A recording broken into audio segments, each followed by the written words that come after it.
Welcome to Calder Stadium in the city of Menasha for tonight's WIAA Division 3 second-round playoff game between the visiting Valley Lutheran Foxes and the host Menasha Blue Jays. Another USA Today Network Wisconsin digital live stream. I am one of your commentators for the night, Ricardo Arguello, hanging out as always with Brett Christopherson and bringing you those high-definition shots. Jim Rosandick, we call him Rosie, all three of us part again of USA Today Network Wisconsin. And this certainly looks to be an entertaining game between two geographically close rivals, Brett, but maybe a pair of teams that have not, or I wouldn't say rivals, but two geographically close teams that aren't really rivals. I don't know if they've even met. I could not find any series information, but yeah, Menasha, Fox Valley Lutheran, and don't call it Division 2, don't call it Division 4, right? Right. This is Division 3. A little strange, I guess, in some ways for both squads. You think a game, and I'm looking forward to it. A great second-round matchup here at Calder Stadium. Yeah, and for those of you, we thank all of you who are tuning into tonight's game. We'll try to keep you up to date also because there's a slew of great playoff games going on in the area, Brett. Want to keep on top of that, and also see who possibly they will be playing in the next round. Obviously, there's that big West of Pier game going on not too far from here, up the road, I should say. But, we'll start off with some background notes on each of these teams and put together nicely by Brett Christopherson, as he does every week. I'll start with Menasha, Brett, if you don't mind, and then you can finish it with Fox Valley Lutheran. Menasha coming in 9-1 overall. Second-seeded Blue Jays. They finished second in the Bay Conference, coming off a 28-14 win over Whitefish Bay last Friday in a WIAA Division 3 first-round game at Calder Stadium. Menasha scored twice in the second quarter to grab a 14-0 lead. Quarterback Cole Pope connected with Luke Maurer on an 88-yard score. Pope then added a 1-yard touchdown run, and Pope then added another 1-yard touchdown run in the third quarter as the Blue Jays extended that lead to 21-0. Pope's 19-yard touchdown pass to Jay Pawlowski in the fourth quarter, that gave Menasha a 28-7 lead over Whitefish Bay. Now, Pope threw for 191 yards and 2 scores on 8 of 13 passing. He's also, way back in August, Brett, one of our Elite 11 football players. Nice and warm, Nice and warm. Now it's what would you say?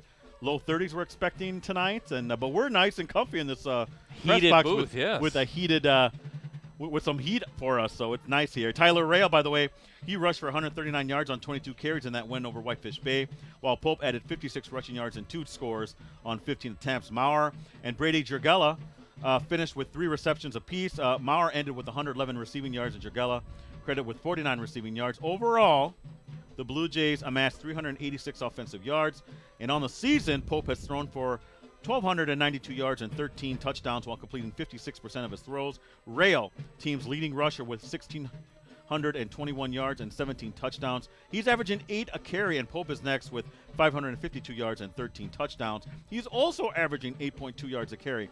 Now, Jurgella, he leads the team in receptions with 42 and receiving yards, 592. He also leads the team in touchdowns with 6 receiving. Maurer is next with 32 receptions for 459 yards and two touchdowns, and Pawlowski has 4 receiving touchdowns. As for the team stats, Blue Jays averaging 133 yards per game through the air, 273 on the ground. They're allowing on average 79 yards through the air, 127 on the ground. They've also outscored their opponents 378 to 149. We mentioned about that West of Pier game. Well, West of Pier is playing Grafton tonight, I should say, and the winner will play either Menasha or Fox Valley Lutheran in the WIAA Division 3 state quarterfinal game, I think it is, Brett. You have a state semifinal. Oh, I'm sorry. Yep, state quarterfinal. Kickoff is scheduled for 7 o'clock, so that's a score we're going to be watching. Hopefully we'll get some updates on that score. Presumably a West of Pier victory. Presumably, but you never know, Brett, in this crazy game of football. What can you tell me about Fox Valley Lutheran? Well, Fox Valley Lutheran, Ricardo, 8-2 overall coming in. The 6th-seeded Foxes finished 3rd in the Northeastern Conference. And they're coming off a 27-17, I guess we'll call it an upset victory over New London last Friday in a WIAA Division 3 first-round game at New London. I guess upset in seed only. This is a very good FVL team. We talked about it this week on the R&B show that we thought the Foxes were underseeded. I think they should be a little bit higher than what the 6th seed was presented to them, but so be it. Hey, credit FVL for battling back last week as it fell behind 14-zip after the first quarter, but then rallied with a pair of second-quarter touchdowns to force a 14-14 halftime tie. Quarterback Isaiah Ullman hooked up with Sam Steigenberger twice in that quarter, the first from 39 yards out and the second a 57-yard score. Kicker Andrew Martin then connected on a pair of key field goals in the second half, nailing a 34-yarder in the third quarter and a 26-yarder in the fourth. The latter field goal, guys, gave the Foxes a 20-17 lead. FPL then iced the game on Andrew Bame's 3-yard touchdown run. Allman threw for 283 yards and 2 touchdowns on 18 of 39 passing. He was intercepted twice. Bame led the Foxes in rushing with 122 yards and a TD on 25 attempts. Allman added 35 yards on the ground on 13 rushes. Steigenberger ended up having a huge night in the receiving department with 12 catches and 155 yards in those 2 touchdowns. Brecken Thomas was next with 3 receptions for 47 yards. Defensively, Andrew and his brother Josiah Bame finished with 11 tackles apiece. The Foxes also came through, Ricardo, with 3 interceptions against the Bulldogs on the season. Allman has thrown for 1,565 yards and 11 touchdowns. He's averaging, he's completing. Let me backtrack. I got mixed up with the notes. Allman has thrown for 1,565 yards and 19 touchdowns while completing 57% of his passes. Andrew Bame is FPL's leading rusher with 852 yards and 11 touchdowns. He's averaging 5 yards a carry. Steigenberger is easily the Fox's top receiver with 70 catches for 762 yards and 8 TDs. On the defensive side, Andrew Bame and Josiah Bame, the Bame brothers. The Bame brothers. They're tops on the teams team in tackles with 85 and 78 respectively overall. Get this now, something to keep in mind. FPL has produced 12 interceptions on the season. Garrett Hagan's 3 picks lead the way. As for the team stats, the Foxes are averaging 164 yards per game through the air and 127 yards on the ground. They're allowing on average 101 yards through the air and 120 yards on the ground. They've also outscored their opponent 257 to 143. And again, as Ricardo said, the winner of this one takes on West Appear or Grafton. No offense to Grafton, and that would be an intriguing matchup nonetheless. Whoever wins this game, but remember we streamed that. Was that week 6? That Menasha West Appear game up in West Appear, 56-42 Phantoms victory.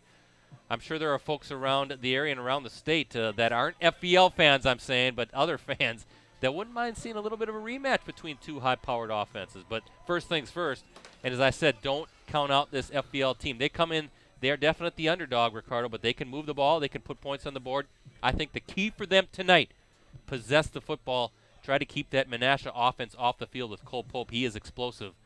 Take care of the football, have long sustained drives, end it with some points. They've got a good kicker. Andrew Martin had 2 big field goals last week. I think that's a recipe for a potential upset again for the Foxes. I think imperative, Brett. I think you brought some great points. I agree with you completely. Stop the run game, or limit it at least for Menasha. I mean, when they're averaging 270 yards a game, Brett, over 270 rushing the football, you got to concentrate on stopping Tyler Rail and to a lesser extent Pope. So going to be an interesting game. Can't wait to see how this all turns out, Brett. Very excited about this matchup. Again, we were talking about this.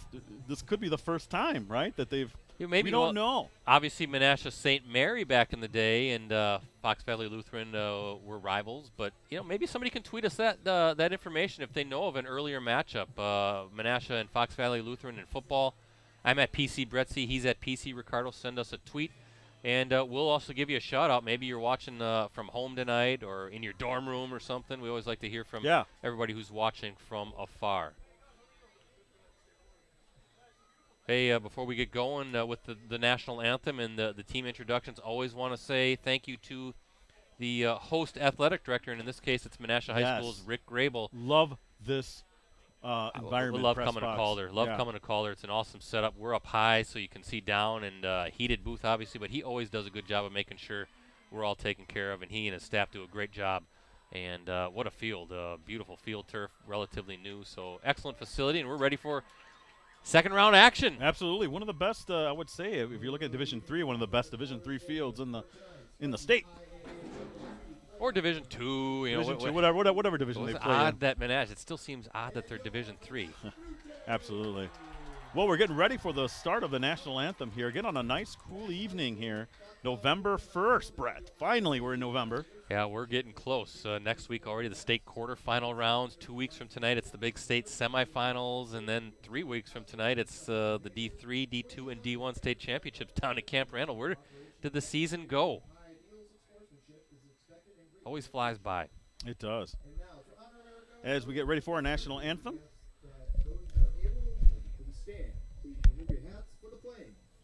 national anthem by our Menasha Pep Band.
All right, minutes away from the start of tonight's Division III, Level 2. I don't want to say Level 2, Brett. I want to say second round playoff game. Again, between visiting Valley Lutheran and the host Menasha Blue Jays. Hey, a big thank you to our sponsor, Ricardo, Verlo Mattress Factory of Appleton, Green Bay, Oshkosh, Fond du Lac, and Sturgeon Bay. Their craftsmen manufacture your bed on site with unmatched quality and customer service. Be sure to stop in today for their fall mattress clearance sale.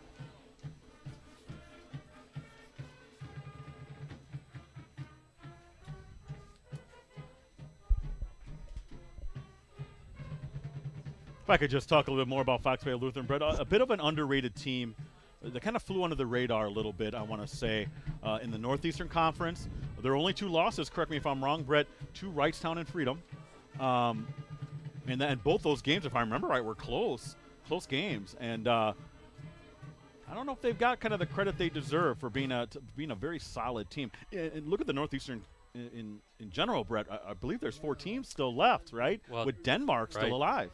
Denmark, Wrightstown, Freedom, and Fox Valley Lutheran. Good point, Ricardo. I was going to bring that up. When you look at FVL's early season schedule, they beat Denmark at Denmark in Week 1, 19-12. Then Week 2, a home victory against always a very tough Luxembourg Castro team, 21-19.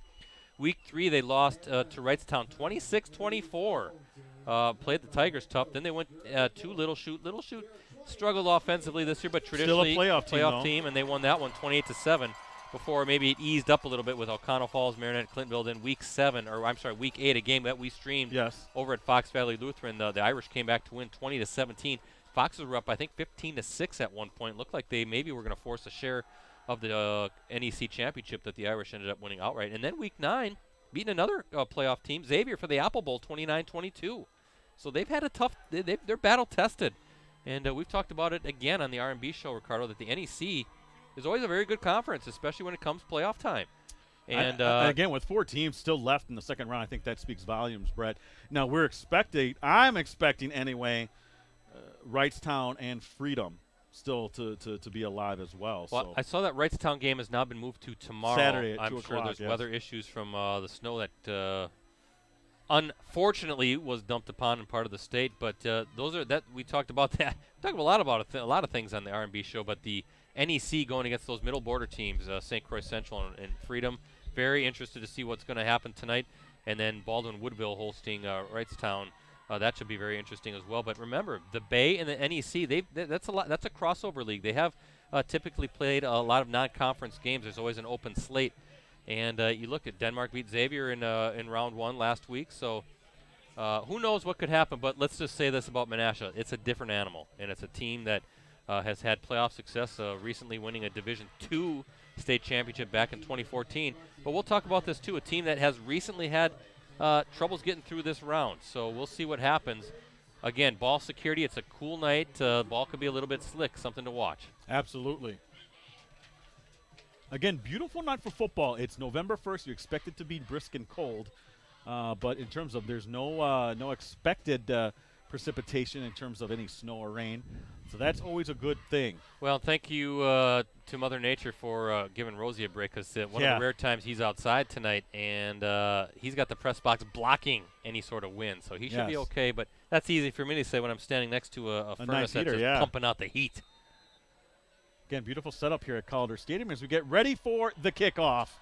And here we go. Second round playoff game in this Division III matchup between Fox Valley Lutheran and Menasha. Yeah, it's Brecken Thomas, far side, fielding the kickoff, and he's got some space. And a good return for the Foxes near midfield. And I don't see any flags, Brett, so that's going to stand as Fox Valley Lutheran with nice field position to start their first offensive series of the night.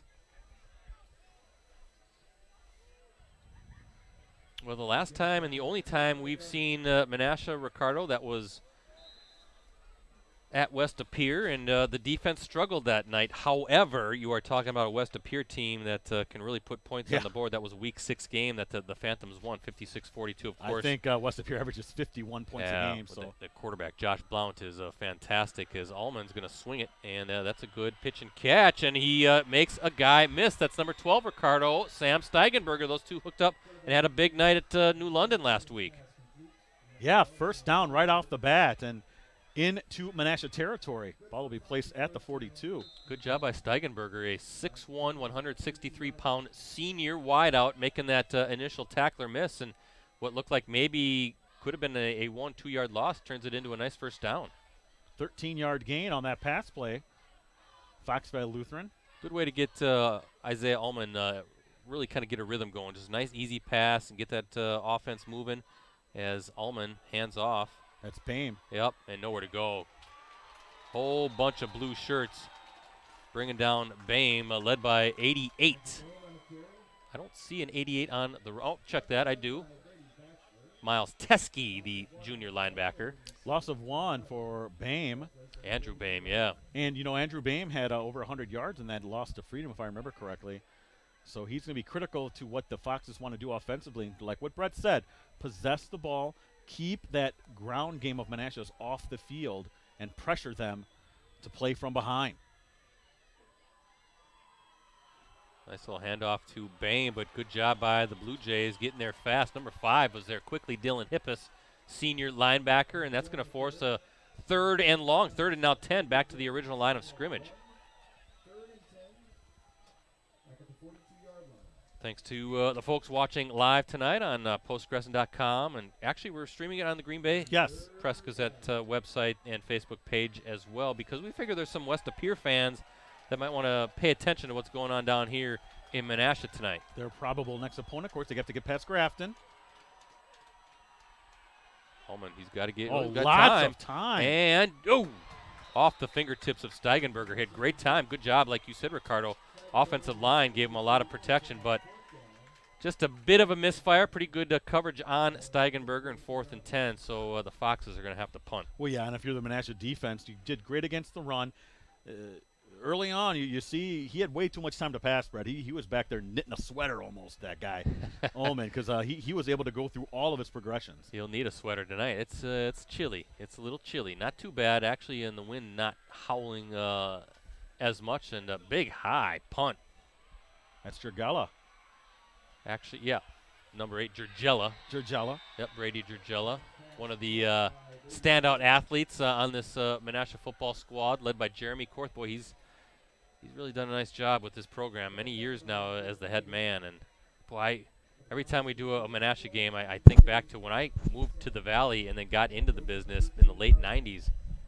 Late 90s going into the early 2000s, this Menasha program was not in good shape.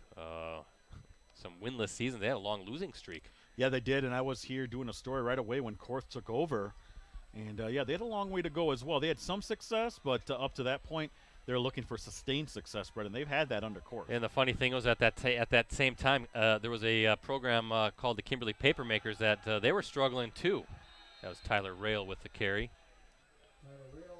But yeah, it's funny you say that, Brett, because they had a nice little rivalry with Kimberly for a while there. Back in the FVA days and when it was football. But I remember I was at the game in Kimberly where Menasha beat the Papermakers to stop that long losing streak. And at that time, I think Kimberly, they might have gone on to an 0-9 season. That just seems ridiculous to talk about now, considering what the Blue Jays have won, like with 92 then in you their look- last, or the Papermakers, I'm sorry, Ricardo, 92-2 in their last 94. When you look at that 70-game win streak, that started with the win here Yeah. against Menasha. A game we streamed. It was a very good, close game. Rail, nowhere to go. Good job. I think number 44 was in early. Josiah Bame, a bunch of other of his teammates showed up, but Bame, we're going to call his name a lot too. Number 44, a senior linebacker, 6'2", 203 pounds, and third down quickly coming up for the Blue Jays. Yeah, you're seeing.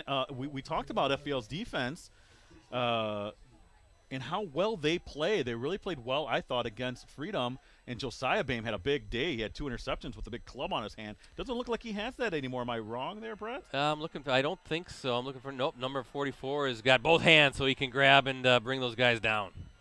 3rd and 7 for Pope. Quickly out and just missing his man on that timing route. Yeah, Luke Maurer, the intended receiver, far sideline. And how about that? A 3-and-out for the Foxes defense. And based on field position, they're going to get a pretty good start offensively for their second series coming up. Steigenberger will be back to receive the punt. He's right at the 50-yard line. See if I can quickly get some early scores. Trying to keep up to pay attention to that so we all are in the know with some of these second-round matchups. Very important area games going on. As I'm seeing Melissa Kim, our friend from Madison TV. Look at all that snow coming down. Still down in Madison? Yeah. Jeez. She's at Milton and Wanakee. I'll have to ask my son as Steigenberger fields it. He's got a little space, far sideline, and he's in. Oh, and there's going to be a flag, There so I is, think yeah. that'll push the Foxes back into their own territory. My youngest is goes to UW-Madison, Ricardo, and he actually is at the Kohl Center tonight for that exhibition game between the Badgers and UW-La Crosse. And he texted us a picture yesterday and said, is it as bad there as it is here?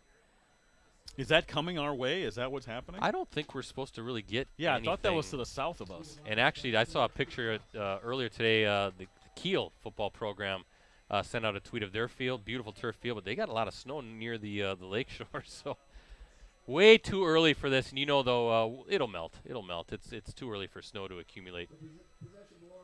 Just going to say, 4 weeks from yesterday, Ricardo, Thanksgiving. That's crazy.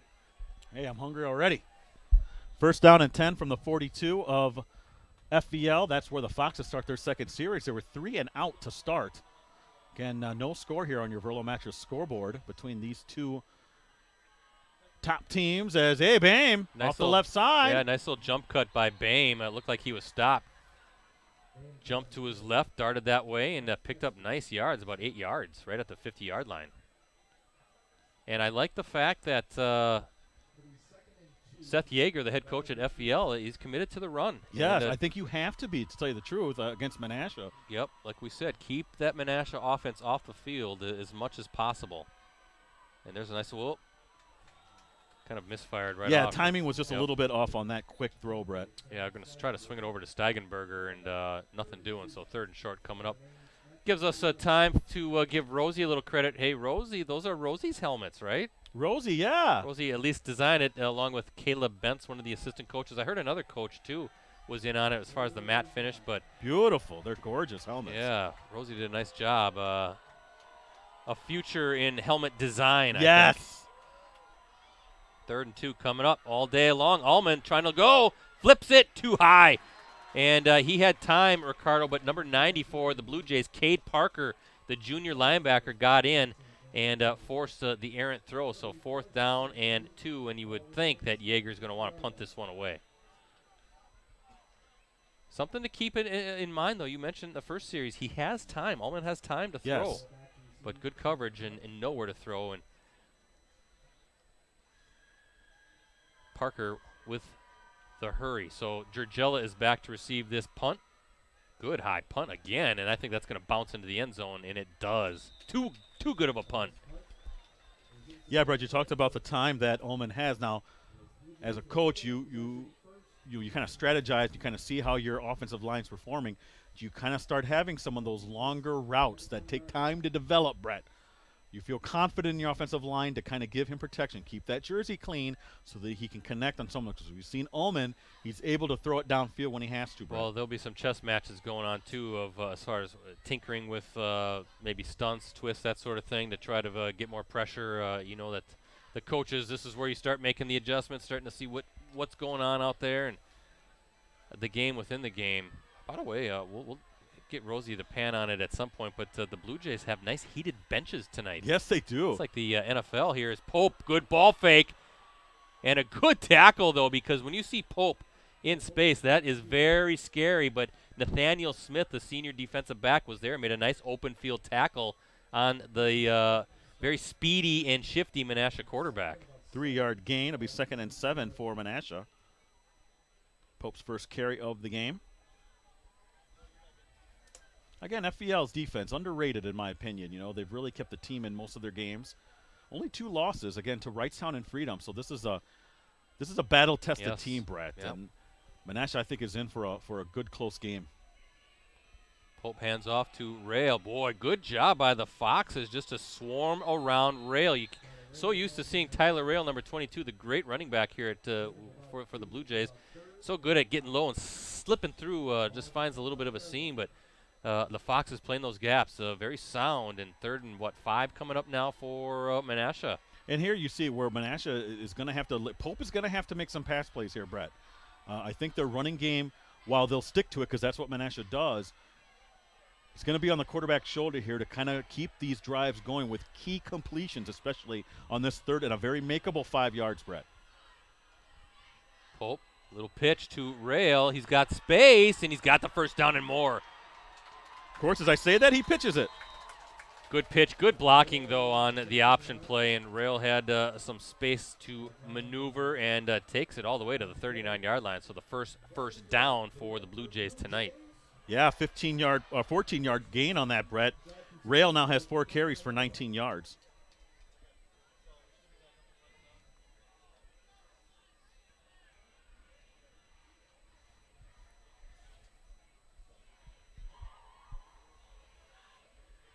First down and 10 from the 39. From their own 39 is Menasha. I think that's going to be a procedure call. The Blue Jay, I saw the might have been the left tackle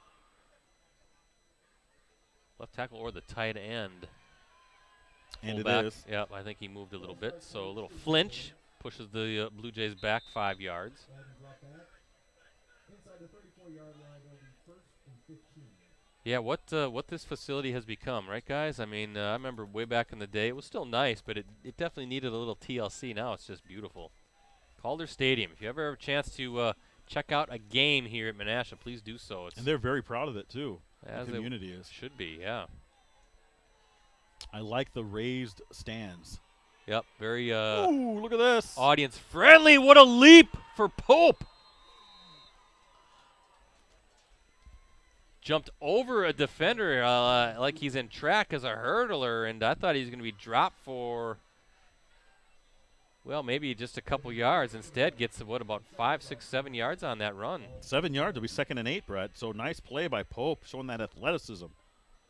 2 carries, 10 yards for the quarterback. This is a manageable 2nd and 8 situation here, Brett. You can do a lot of things. Stick with the run game. Depending on where the defensive backs are playing on the receivers, maybe a slant or 2. Rails got it. He's so patient.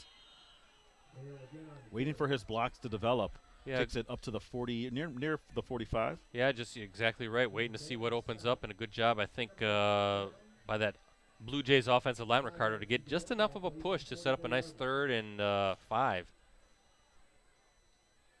But a chance again for the FVL defense to get off the field. And they're making it tough right now in Menasha. Well, you know, Menasha also faced a 3rd and 5 from the 25. That's where that pitch happened to Rail, Brett. They got 14 off that. Let's see if they hit the perimeter again on this play. Well, maybe on our side, that would be the wide side of the field coming our way. So a lot of space to maneuver as Pope waits for the snap. Coming this way. Tough throw across the body. Wide open. That's Georgilla.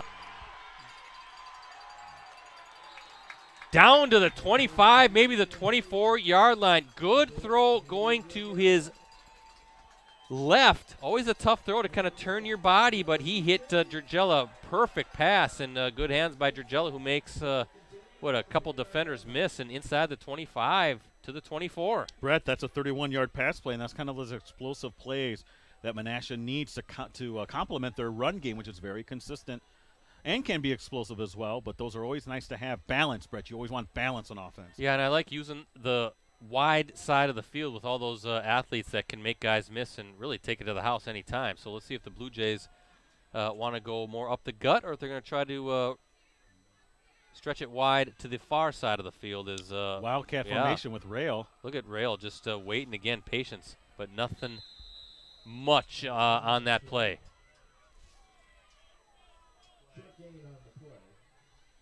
Looks like there's a flag on the play, so I'm guessing that's going to be holding, and it is against the Blue Jays.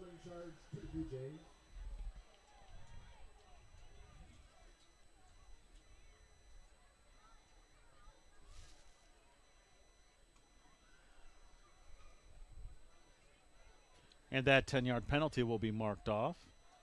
If it's from where I saw the flag thrown, it'll be first and 21 situation, Brett, 11-yard or 10-yard penalty because it was at the 25.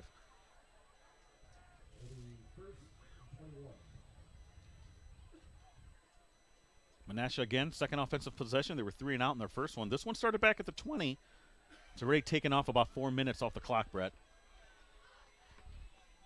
Lots of room up there, far side, as you can see. And it's a draw to Rail. Look at this. Oh, boy. Good call. Yes. Great call on first down. And Rail takes it to the 23. Brett, that's a gain of about 12 yards. So brings up a 2nd and 9, I want to say.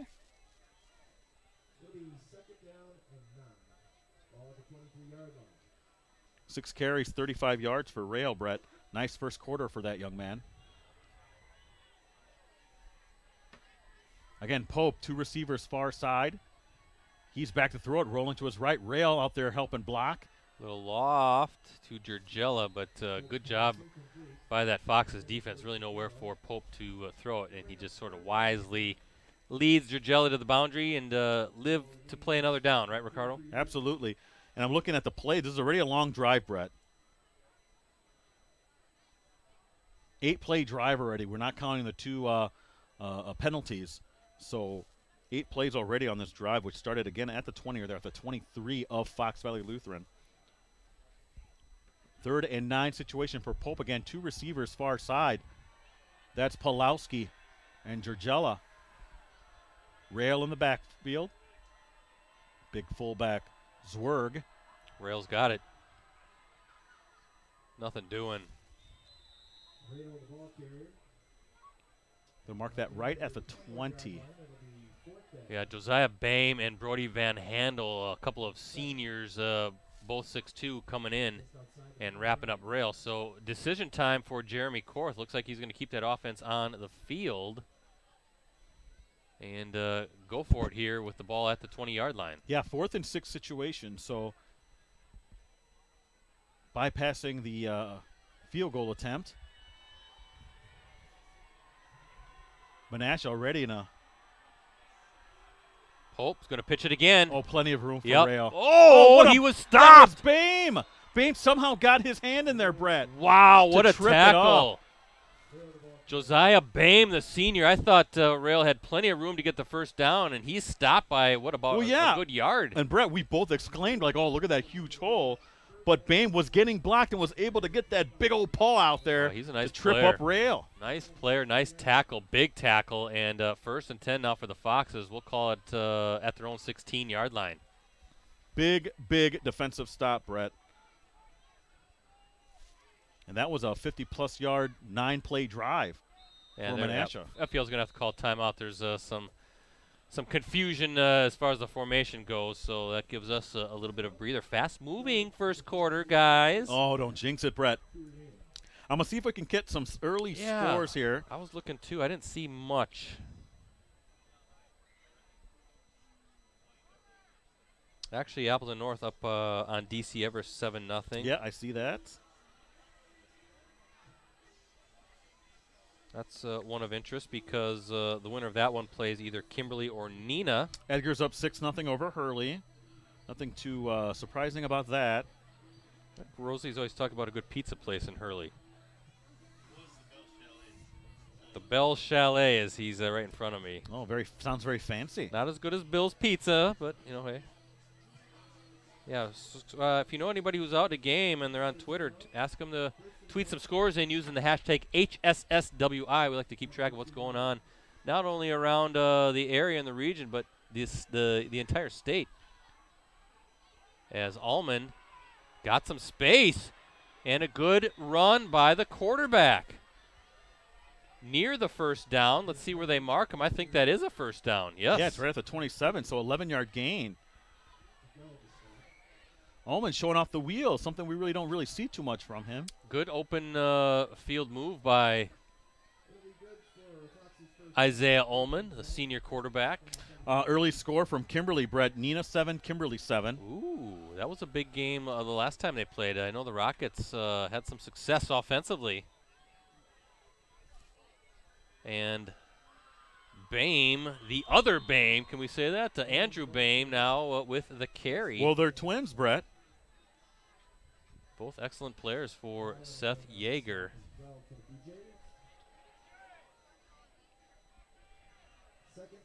Try to see if we can get some of these other scores here. Chilton's up 7-0 over Kewanee. That was my upset, Brett, of the week. Manawa's down 8-0 to Coleman. Boehm's got a big rail on our side. Still on his feet near midfield. So some power football from the Foxes, and they're going to mark it right at the 50. 18-yard gain, Brett. 15 carries, 31 yards for Boehm. So that Fox's offensive line, Ricardo, really getting off the snap. And look at how quickly they're back to the line of scrimmage, ready to go again. West Appear up 7-3. Ooh, Grafton scored. Okay. That sounds like the ultimate slap in the face when I say that, doesn't it? But it is second round. Another Look at big this hole. big hole by Boehm. Finally brought down by number 5, Dylan Hippis. But another first down, and this tempo right now, I think, favoring the Foxes, although, well, they should be able to get another playoff with 32.7 seconds. Clock is now running again. Brett, these last 3 runs for Boehm, 5 yards, 18 yards, 12 yards, so 35 yards on 3 carries. And really working well for FEL. Yeah, at the very least, flipping field position is Boehm. Now, again, a big, sizable lane this side of the field on his feet. And he's inside the 10, down to about the 5. Nope, they're going to say out at the 7. You'll put it at the 8, it looks like, Brett. 8-yard line, yes. 30 yards. Just like that, Brett. Boom. 7 carries, 77 yards for Boehm tonight. Well, we said he was a heck of a runner. Well, but again, credit to the blocking up front. There's a big lane for him to go. And look at this, 1st and goal for the Foxes. This opens up your passing game, Brett. So Ullman going to take it himself. Look at this. The quarterback is in from 8 yards out.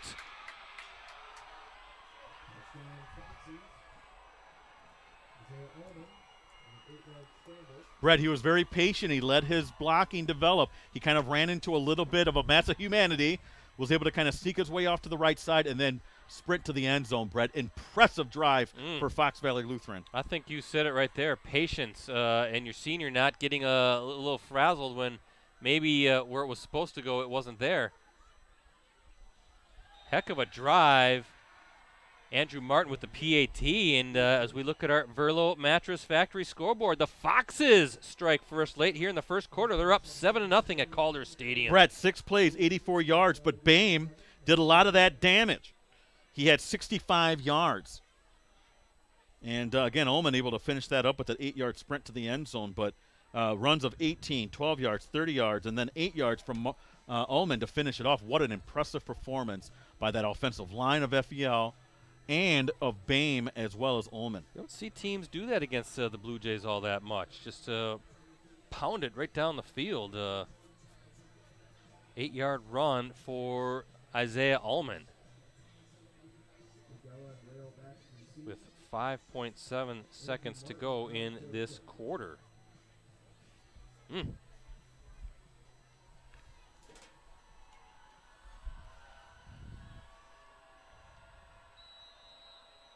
Gergella and Rail back to receive this kickoff. And that will take the ball into the end zone. So touchback 1st and 10 for the Blue Jays, who are down 7-0.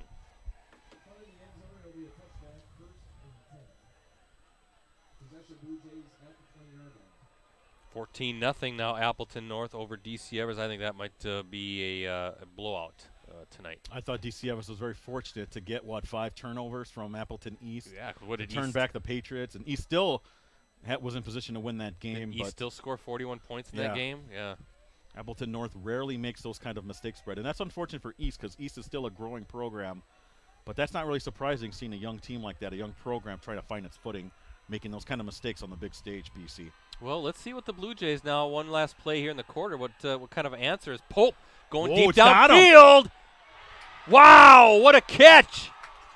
And what a throw! Luke Maurer with the reception to end the quarter.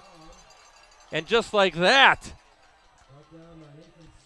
Blue Jays in FPL territory. They're going to mark it at the 40. What a way to end the first quarter.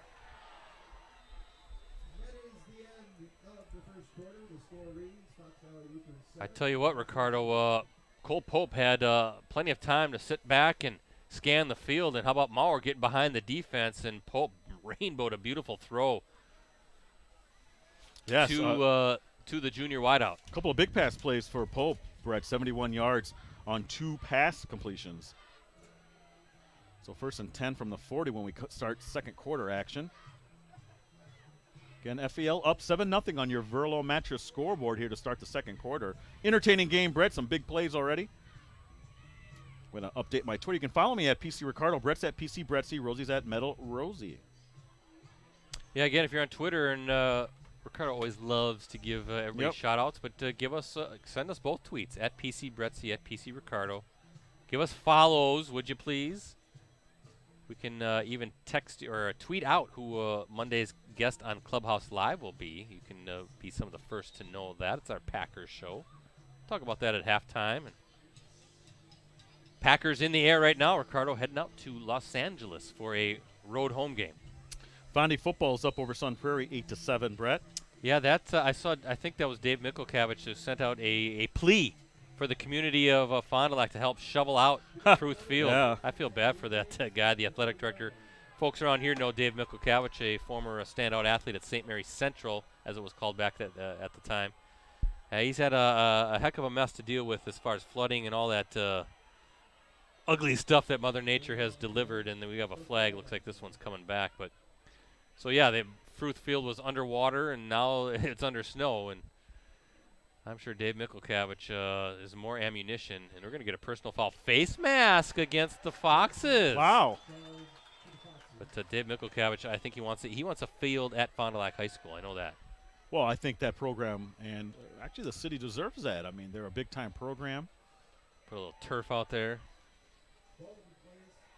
So you got the big pass play from Pope to Maurer, and now the run with a personal foul tacked on in 2 plays. They've gone from 20 to 20. Well, now they're in the red zone, Brett. It's imperative that they score here because FEL really looked impressive on offense as Rail. Oh, big hole. Oh, a nice stiff arm. And he's near the first down. He'll be about a yard shy. They're going to spot it at, the 12, so 2 yards shy. Nice 8-yard pickup.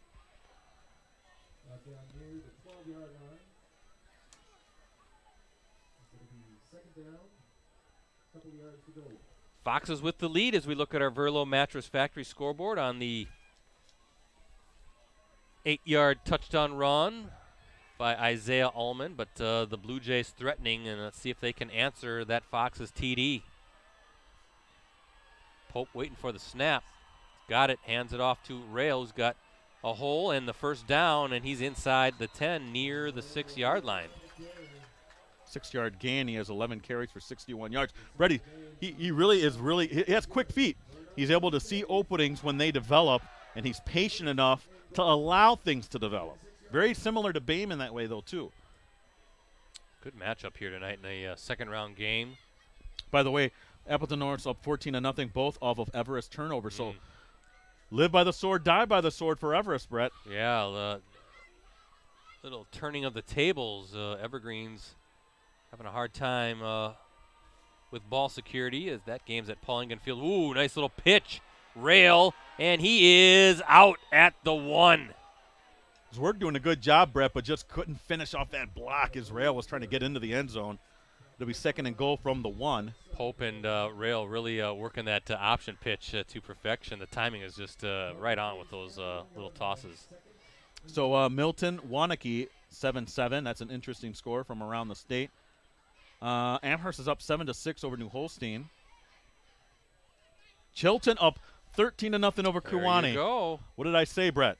You like the Tigers this year. I did. Well, at least in that matchup, I thought Amro scored 40 points on Kewanee. 2nd and goal, ball at the 1. Rails got it, and he is. Let's see if they give him a touchdown. Is he in? Yep. And Rails scores the first Blue Jay touchdown of the night. Good answer by Menasha. Updating my Twitter again. Follow me at PC Ricardo. Brett's at PC Brettsy, and Rosie's at Metal Rosie.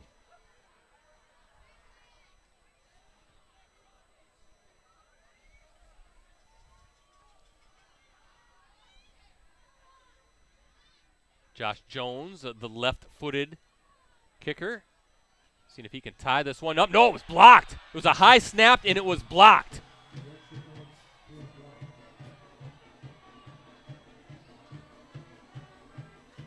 So the Foxes maintain the lead even after that Blue Jays touchdown. And as we look at our Verlo Mattress Factory scoreboard, 7-6 is the score. FVL with the lead.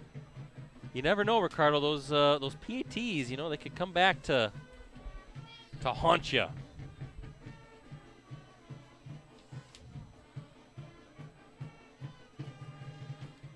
Sometimes the easiest plays are the most difficult. Credit the holder with getting that ball down, but it was a high snap, so I don't know if that kind of mistimed the operation of that PAT, but in any event, PAT is blocked, and 7-6 is the score as FBL gets ready for this one. Coleman up 14-0 over Manawa. Manawa was my Cinderella pick, Brett.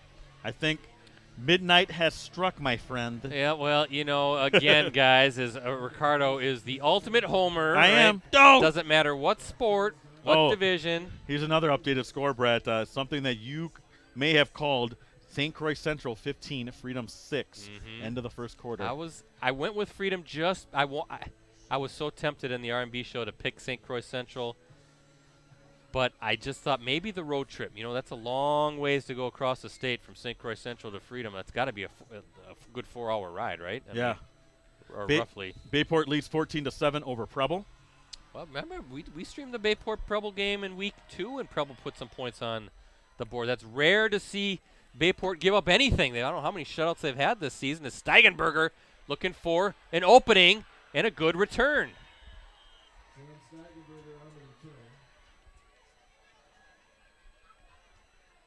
I'm telling you, I know you disagree with me, but you got to listen to me at some point. Those middle border teams. No, I agreed with you. They're dangerous. I just thought that Freedom, because it's at Freedom, you know, and they have to travel. St. Croix has to travel. I remember on the show, I was like, hey, I give all the credit in the world. I'm never, ever going to doubt the middle border in that way. But I just thought maybe this is the year Freedom can get past. It's only the first quarter, Brett. Well, it's true, and I agree with you, and that's why I did pick Freedom. I did think it was going to be a very close game. Ullman looking for a little pitch to Steigenberger. Dangerous, but yes. He got it off. Good pursuit and good job by that Menasha defense to really string it out, using their athletes to get into space and make it pretty difficult. That was a hard 1 yard for the Foxes to pick up. Just remember, you've seen that St. Croix Central team. I know Mike Sherry has as well. They are a ground and pound type of program, and you get a lead, it's tough to come back on those guys. Edgar up 12-0 over Hurley. No surprise there. Hand off to Andrew Bame. He's got a hole, and that's going to bring up a 3rd and 2. So good run by the senior running back. Fun game here at Calder Stadium. I got to see how much Bame has rushed for. He has 8 carries for 84 yards. 3rd down. Isaiah Ullman waiting for the snap. Hand off to Bame. He's got the first down, and a few more. Good push on the right side of that offensive line, giving Bame plenty of space to get enough yards to move the chains. They are in Blue Jays territory. Ball will be at the 48. Well, that's the thing. Bame is such a physical guy. You know, he's hard to tackle. You need a bunch of guys to tackle him. He's 6'2", 206 pounds. That's an outstanding size for a high school running back. He's giving Menasha all the trouble they can handle. Allman's going to look to the air, going deep downfield. He's got a receiver. Georgella seemed to make the play more than the receiver, Brett. Yeah, good coverage by Georgella. The intended receiver there was number 28, Kyle Reeder, the junior, but Georgella, he's got some wheels, and he's a two-way player, wide out and a DB.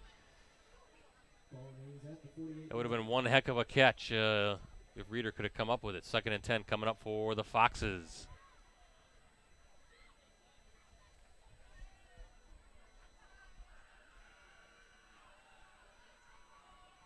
Milton's over ahead of Wanakee, 14-7. That's another incomplete pass, Brett. But for those of you in Division III, Brecken Thomas, the intended receiver. Nice little play fake, but ball was just a little high for Thomas. So now 3rd and long coming up for the Foxes. Actually, 3rd and 10. I'm sorry, in Division II, I believe, Wanakee. That's a interesting score to watch. It's a very good program, Pat Rice, over there at Wanakee. And if they're out, that makes the road doesn't seem as daunting for Division II teams. 3rd and 10, Brett, from the 48 for FEL. That's going to be a early start across the way. Number 7, Drew Mears, started before the snap. I was just going to say it's kind of hard in football to always keep track of who's in what division because it shifts. It does. It'll be a 5-yard penalty. It'll be 3rd and 15 at the 47-yard line. So 3rd and 15 now. Ball pushed back into FEL's territory. And if you're Isaiah Ullman, just be careful here. If it's not there, you can throw it away and hope that the punt will switch field position. And he escapes. How did he get away? He's still on the run, and he's got the completion. It's a first down, too. Oh, it is. Wow. That's Brecken Thomas. And, yeah, credit Ullman, Ricardo, for spinning out of what looked to be a sack. And good job, kind of a scramble drill at that point, I think. Just find an opening somewhere. Thomas got open. Good ball by Ullman. 1st and 10, ball at the 37. Yeah, he did 15, got 16, Brett. So outstanding play by Ullman. I don't know how he got out of the pressure. Pulling a little Fran Tarkenton, little Tony Romo. Where's number 3? It sounds like a little Russell Wilson getting out of that. As Bame dragging a defender down. Miles Teskey, the junior linebacker, finally bringing down Bame, but not before another, 5 yards, 6 yards maybe. Ball's at the 31. Brett, 10 carries, 95 yards for Andrew Bame. Solid first half for that young man. Abbotsford and Auburndale, 14-14. Bame again looking for space. Cuts it back inside. You can see the big offensive lineman trying to push Bame a little bit farther. That's number 78, Luke Movrich, the junior lineman. Maybe push Bame ahead maybe a yard or so, but ball will be at the 29-yard line. So 3rd and 2 coming up for the Foxes and Ricardo. This is 4-down territory. It absolutely is. With this length to go. West Superior leads Grafton 14-10. Wow. Closer than we thought, BC. Ullman looking, watch out, and got the nope, incomplete. Ooh. Well, Brett, like you said, this is 4-down territory. I thought Ullman that had to have been caught. You got to catch those. Well, and I know number 10 Thomas is probably upset with himself, but that was right in his hands, BC. Yeah, Thomas kind of slammed his hand to the turf, thought he should have had it, but I didn't see the defender who came in fast and made it a very difficult catch. So 4th down and 2 coming up, ball at the 29-yard line. Again, far side of the field is the wide side of the field, so let's see if the Foxes use that to their advantage. Cedar Grove, Belgium behind Racine St. Cat's, 6-0. It looks like the Blue Jays now, Ricardo, want to call a timeout, so both teams are burning a timeout apiece. ADC Everett scores, Brett, 14-6, they're down. And we have another score from Kimberly. I want to see what this one is.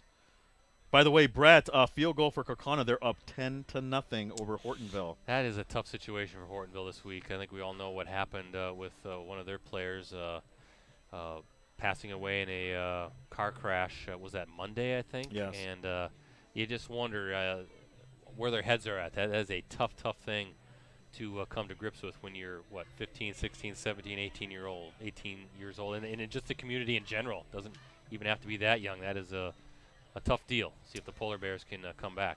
Another updated score here. Amherst up 14-6 over New Holstein. Kimberly now leads Neenah 21-10.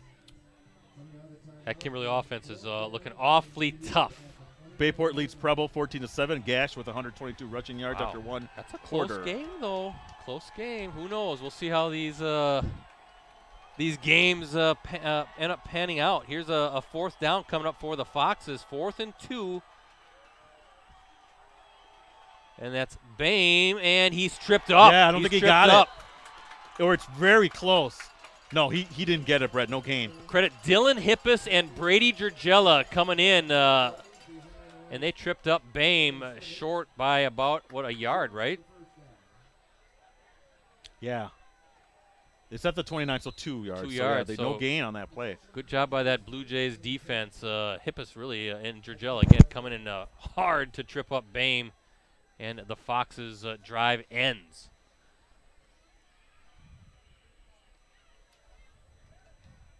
Foxes with the lead, 7-6, as again we take a look at our Verlo Mattress Factory scoreboard. So the Blue Jays now with the football. 1st and 10. Rail fumble. Oh, fumble to football, yeah. Oh, I think the Foxes are saying they have it. Let's see. Nope, Rail fell on it. That took a good bounce. Boy, they dodged a bullet there, Brett. Yeah, ball will be spotted at the 30-yard line. So credit Rail with a gain of 1 and a fumble, but not a fumble lost. So that's the most important statistic on the sheet right now if you're Jeremy Korth. Edgar leads Hurley 19-0. Go through some of these other scores. How about Bayport now up 21-7, Brett, over Preble. How about Stratford? Yeah, let's see if we can get a score from there as Rail. Hey, breaks a tackle. Bame, though, corrals him. Boy, those Bame kids can tackle. Andrew Bame, Josiah Bame, this time it was number 19. The two-way player, great running back and doing his thing now at the linebacker spot on the defensive side. Coleman up 20-7 over Manawa. See if we can get some other area scores here. Ball will be placed at the 33-yard line, so 3rd and 6 coming up. A big third down, Ricardo, coming up for the Blue Jays. Clock is running. We're midway through this second quarter.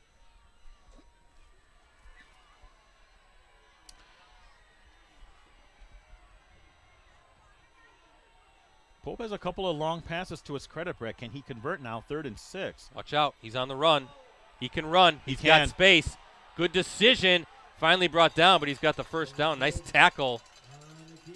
I think that was Andrew Bame flying in there, but good decision by Cole Pope, Ricardo. He looked downfield, didn't see anybody open, tucked it in, and used his speed. We saw that against West Appear. He can fly in the open field. Milton up 21-7 over Wanakee. An interesting score here. Menominee Falls is up over Homestead 12-7. Pewaukee and Plymouth tied at 3. Never give enough love to the Panthers. Yeah, they have a beautiful brand new indoor facility over in Plymouth. 1st and 10, ball at the 44-yard line for Menasha. Pope hands off to Rail, and he's zigging and zagging his way into Fox's territory. Nice run by the senior running back. Looks like it's into Fox Valley Lutheran territory. We have a player down, Brett. Ball will be placed at the 47, so a 9-yard carry for Rail. Yeah, that looks like number 45, Brody Van Handel, a senior defensive lineman who's down right now for the Foxes. Hopefully he'll be okay. Clock stops with 5:23 remaining in the second quarter. Foxes up 7-6 as we look at our Verlo Mattress Factory scoreboard. Appleton North now up 21-6 over DC Everest. Chilton and Kewanee tied at 13. Wow, there you go, Ricardo. Talking so big.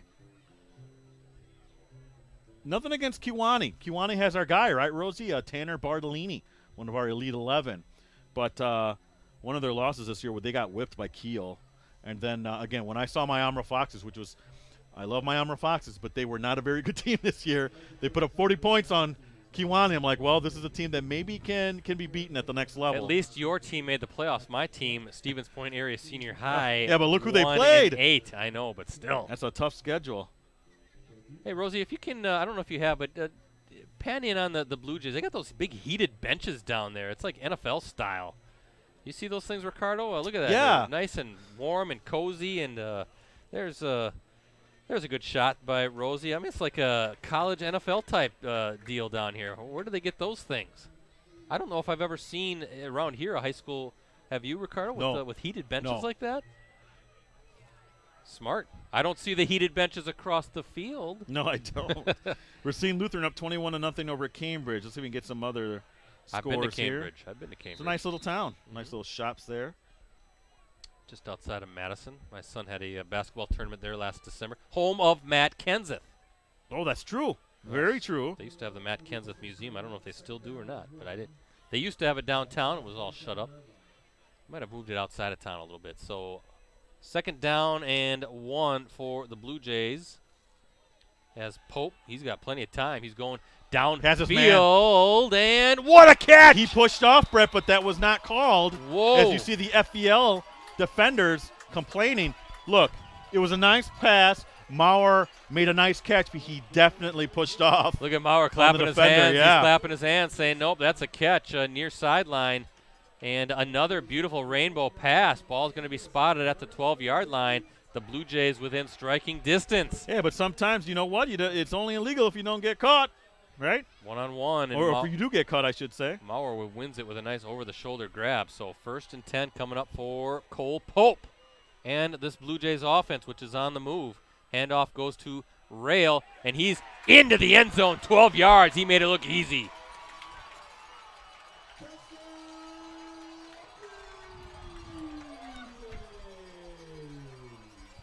Rail's first score of the night. Well, Check that, his second score of the night. Well, there you see Menasha again, Brett, with big pass plays. See, they have nice balance. Pope can hit the long pass. They got the good, stable, consistent running game with Rail. Pope can run it himself. And there you see where Menasha works its best when it has balance on offense. Yeah, Tyler Rail, a 12-yard touchdown, and earlier a 1-yard score. And what do we got here, a flag? And it's going to be offsides. It's almost tempting if you're Jeremy Korth, offsides against the Foxes. Maybe do you think about trying to put – you can hear the fans. And Cole Pope, he's going to go out on the field. They're going to try for the 2-point conversion now that the ball will be moved to the 1-yard line. Why not? So the Blue Jays offense now goes back onto the field after the Smart. I like this call. You can hear the fans doing a little coaching in front of us here. The Blue Jays fans all yelling 2. And the offsides call against FVL on the PAT. So let's see if the Blue Jays can make up for that blocked PAT with a 2-point conversion try here as Pope has it, Rail, and he's in. Easy.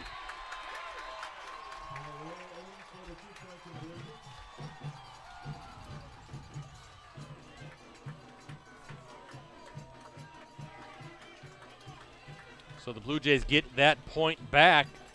12-yard touchdown run by Tyler Rail, and then he also runs it in from a yard out to complete the 2-point conversion. And with 4:51 to play in the second quarter, as we look at our Verlo Mattress Factory scoreboard, it shows the Blue Jays on top of the Foxes, 14-7.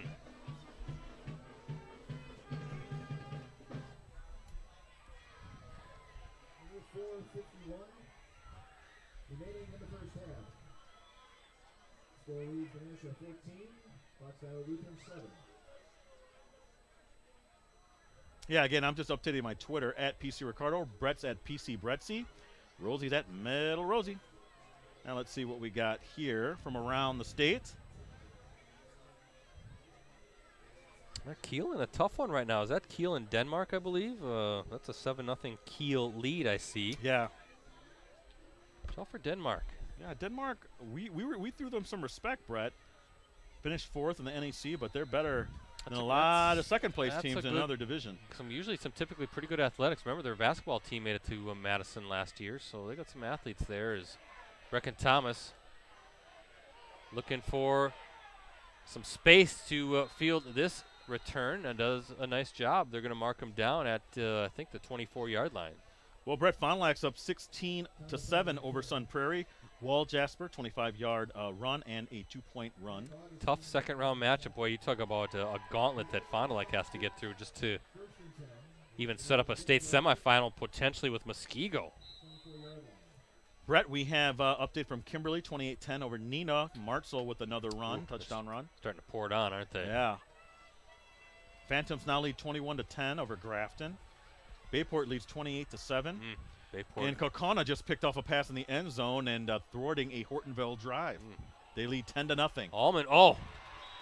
Brecken Thomas had it knocked away. Good coverage, though, by number 23, Kaiser Vandaloo, a senior defensive back. Second down coming up for the Foxes. A big possession here, Ricardo, for FVL. Still plenty of time, 4:38 to go. Both teams with 2 timeouts, but what you don't want to do is a quick 3 and out, and all of a sudden you get a Blue Jays offense that might be starting to feel in some things a little bit, get them on the field and have them with another opportunity to put some more points on the board before halftime. Allman, watch out. He's on the run, tucks it in, and gets about 5 yards, 6 yards. 7 yards, I think, officially. So third down and a long 3 coming up. Edgar now up 26-0 over Hurley. Again, you mentioned the Kiel 7-0 lead over Denmark. Coleman, Manawa's coming back. Coleman's up 20-14 over the Wolves in the second quarter. Well, let's see what the Foxes do here. Huge third down coming up as Allman's on the run. Looking, fires, and it's knocked away. That was that Pope? It was. Cole Pope doing his best. Well, Brad, this doing is his best Jair Alexander impression. Yeah, and this is not what you want if you're FVL. You're 3 and out now. You're giving the ball right back to Menasha. They're hot on offense. They've scored. They just scored on their last possession. Yeah, I was just saying that. You needed a sustained drive for the Foxes, and now the Blue Jays sitting pretty. A lot of time. 4 minutes remaining exactly. And a fair catch. And a good catch by Brady Gergella. And a big opportunity here now for Menasha to put some more points on the scoreboard and feel pretty good about itself going into halftime. See if the Foxes can get off the field quickly. Ball's placed just shy of the 33-yard line. Yeah, plenty of time, Brett, for the Blue Jays. And again, we saw a very balanced offense from Menasha. They're able, again, to really do damage through the air. And then the consistent running game from Rail. And then also, Pope's also able to hurt them with his legs. And look pretty good in the DB spot, too, there. Yeah, absolutely, doing everything for the Blue Jays. Pope and Rail. And again, a good push. Oh, boy. Oh, boy. Still on his feet. Stiff arms his way to almost the 30-yard line. Let's see where they'll actually mark him out. A flag on the play, though, BC. Oh, yes, back at the line of scrimmage. It's coming back. Well, I kind of gasped a little bit, Brett, because I saw a gigantic hole. Oh, it was a huge hole. Real. I think that's Jeremy Korth over there kind of put his arms out like, you're kidding me. So a huge run by Rail is going to be negated by the hold call, and I guess that's why it was such a huge hole on that side of the field. So look at where they're going to spot it. Inside the 25, down to the 23-yard line. Look at this. Look at this high school game, Brett. I'll retweet it on my it must be Northwest, I'm guessing. I'm going to retweet it on my Twitter if you want to see it. I don't think the northwest part of the state got all that snow. I don't know where that's from. Maybe the south. Oh, yeah, that's right. It was south a little bit. Southeast is what really got hit. Too much snow, Ricardo, for this time of year. There's Rail with the rush. I'm wondering if down in that part of the state, if the snow will ever melt until April. You got to think it's going to go away, don't you? Please tell me it's going to go away. Otherwise, I'm heading for Arizona right away after the game. You know who's happy about leaving this area is the Green Bay Packers are heading to sunny L.A. Yeah. Make it their second home over there. playing football in a 30,000 seat soccer stadium. It'll be what they anticipate, 75% Packer fans. It's going to be more than that.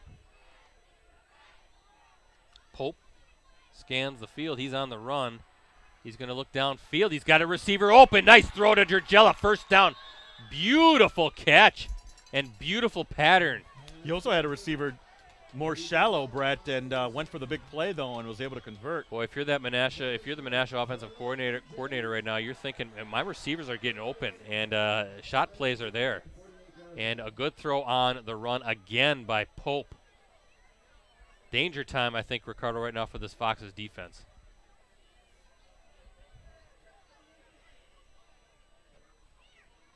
First down and 10 at the 48. Yeah, and their big push. Look at this boy. seam. Still on his feet as he spins his way. Real push in the pile inside the 30 to about the 27. They'll mark it actually at the 28. Maybe give those offensive linemen some love. You got 72 and 75 and 78. 72 Eli Williams, 75 Kenneth McKenzie, 78 Cullen Quick. Number 60's on that line, Grant Lawrenson. And who else am I missing here? 73 is out there as well, Parker Raditz.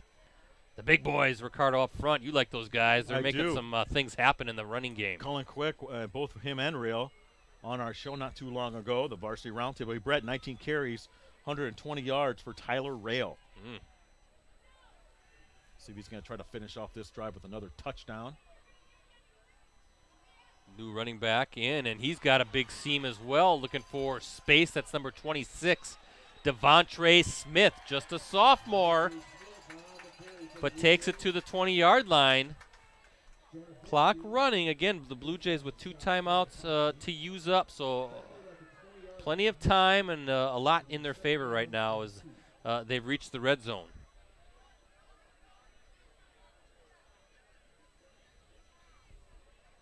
Getting a little tighter with Fondy and Sun Prairie. Fondy now up 16-14 in the second quarter. Ooh.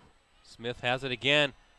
Oh, good job by number 77 of the Foxes getting in there quick. Isaac Kramer, the senior defensive lineman, blew that play up, and that's going to be about a 2-yard loss. So third down coming up, and let's see if the Blue Jays want to use a timeout or just keep that clock running. Looks like they're just going to let the clock continue to tick as we are down near a minute remaining in this opening half. Third down and 4 coming up for the Blue Jays. Ball at the 22-yard line. What's your call, Ricardo? I think Pope's going to take it to the air. He's got time. He's looking downfield. Another nice route. That's Arguello. He's in from 22 yards out.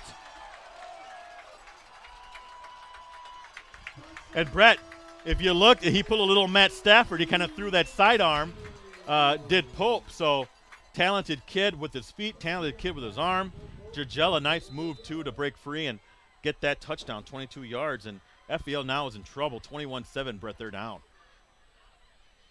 I have to go back and see the route. It almost looked like just a little out route, but or maybe something more in a slant into the flat. But I was watching Pope in the binocular, saw him chuck it, and then just kind of looked and saw Arguello wide open. But these receivers are getting open as Martin booms it through, and with 47.6 seconds remaining in this quarter, the Blue Jays with a 2-touchdown lead as they lead 21-7 on our Verlo Mattress Factory scoreboard.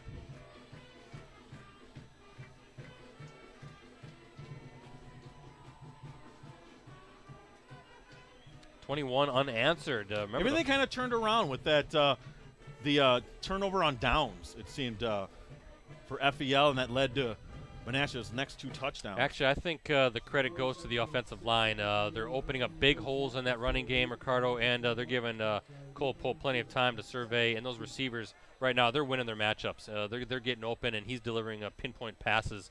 But it's all being set up by the running game. It doesn't matter if it's Tyler Rail, who's had a nice game, or that we just saw a nice run by Devontre Smith. The big boys up front getting it done. And I believe Menasha gets the ball to start the second half as well. See if I can get update with some of these other scores. Again, Hartford's up 7-0 over Holman. Lancaster's up 21-13 over Mineral Point. We mentioned Fond du Lac 16-14 over Sun Prairie at the half. Ball kicked out of bounds on the kickoff, so flag on the play.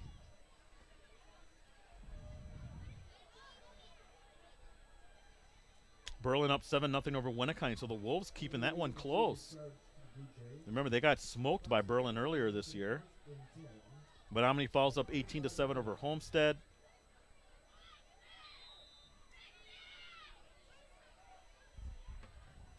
Our colleague Tom Dombeck putting some video on Twitter of the snow falling in Kiel. That's not too far from here. This is Gavin Lissau from Chilton just scored on a 92-yard run. Chilton up 19-13 over Kiwani. Allman on the run. You hear the fans in front of us. They want a holding call, and I would imagine FVL, the clock running, do they want to burn a timeout? It looks like the Foxes will take their second timeout. Who ran that? Was that Babe? That was the quarterback, Allman. Okay.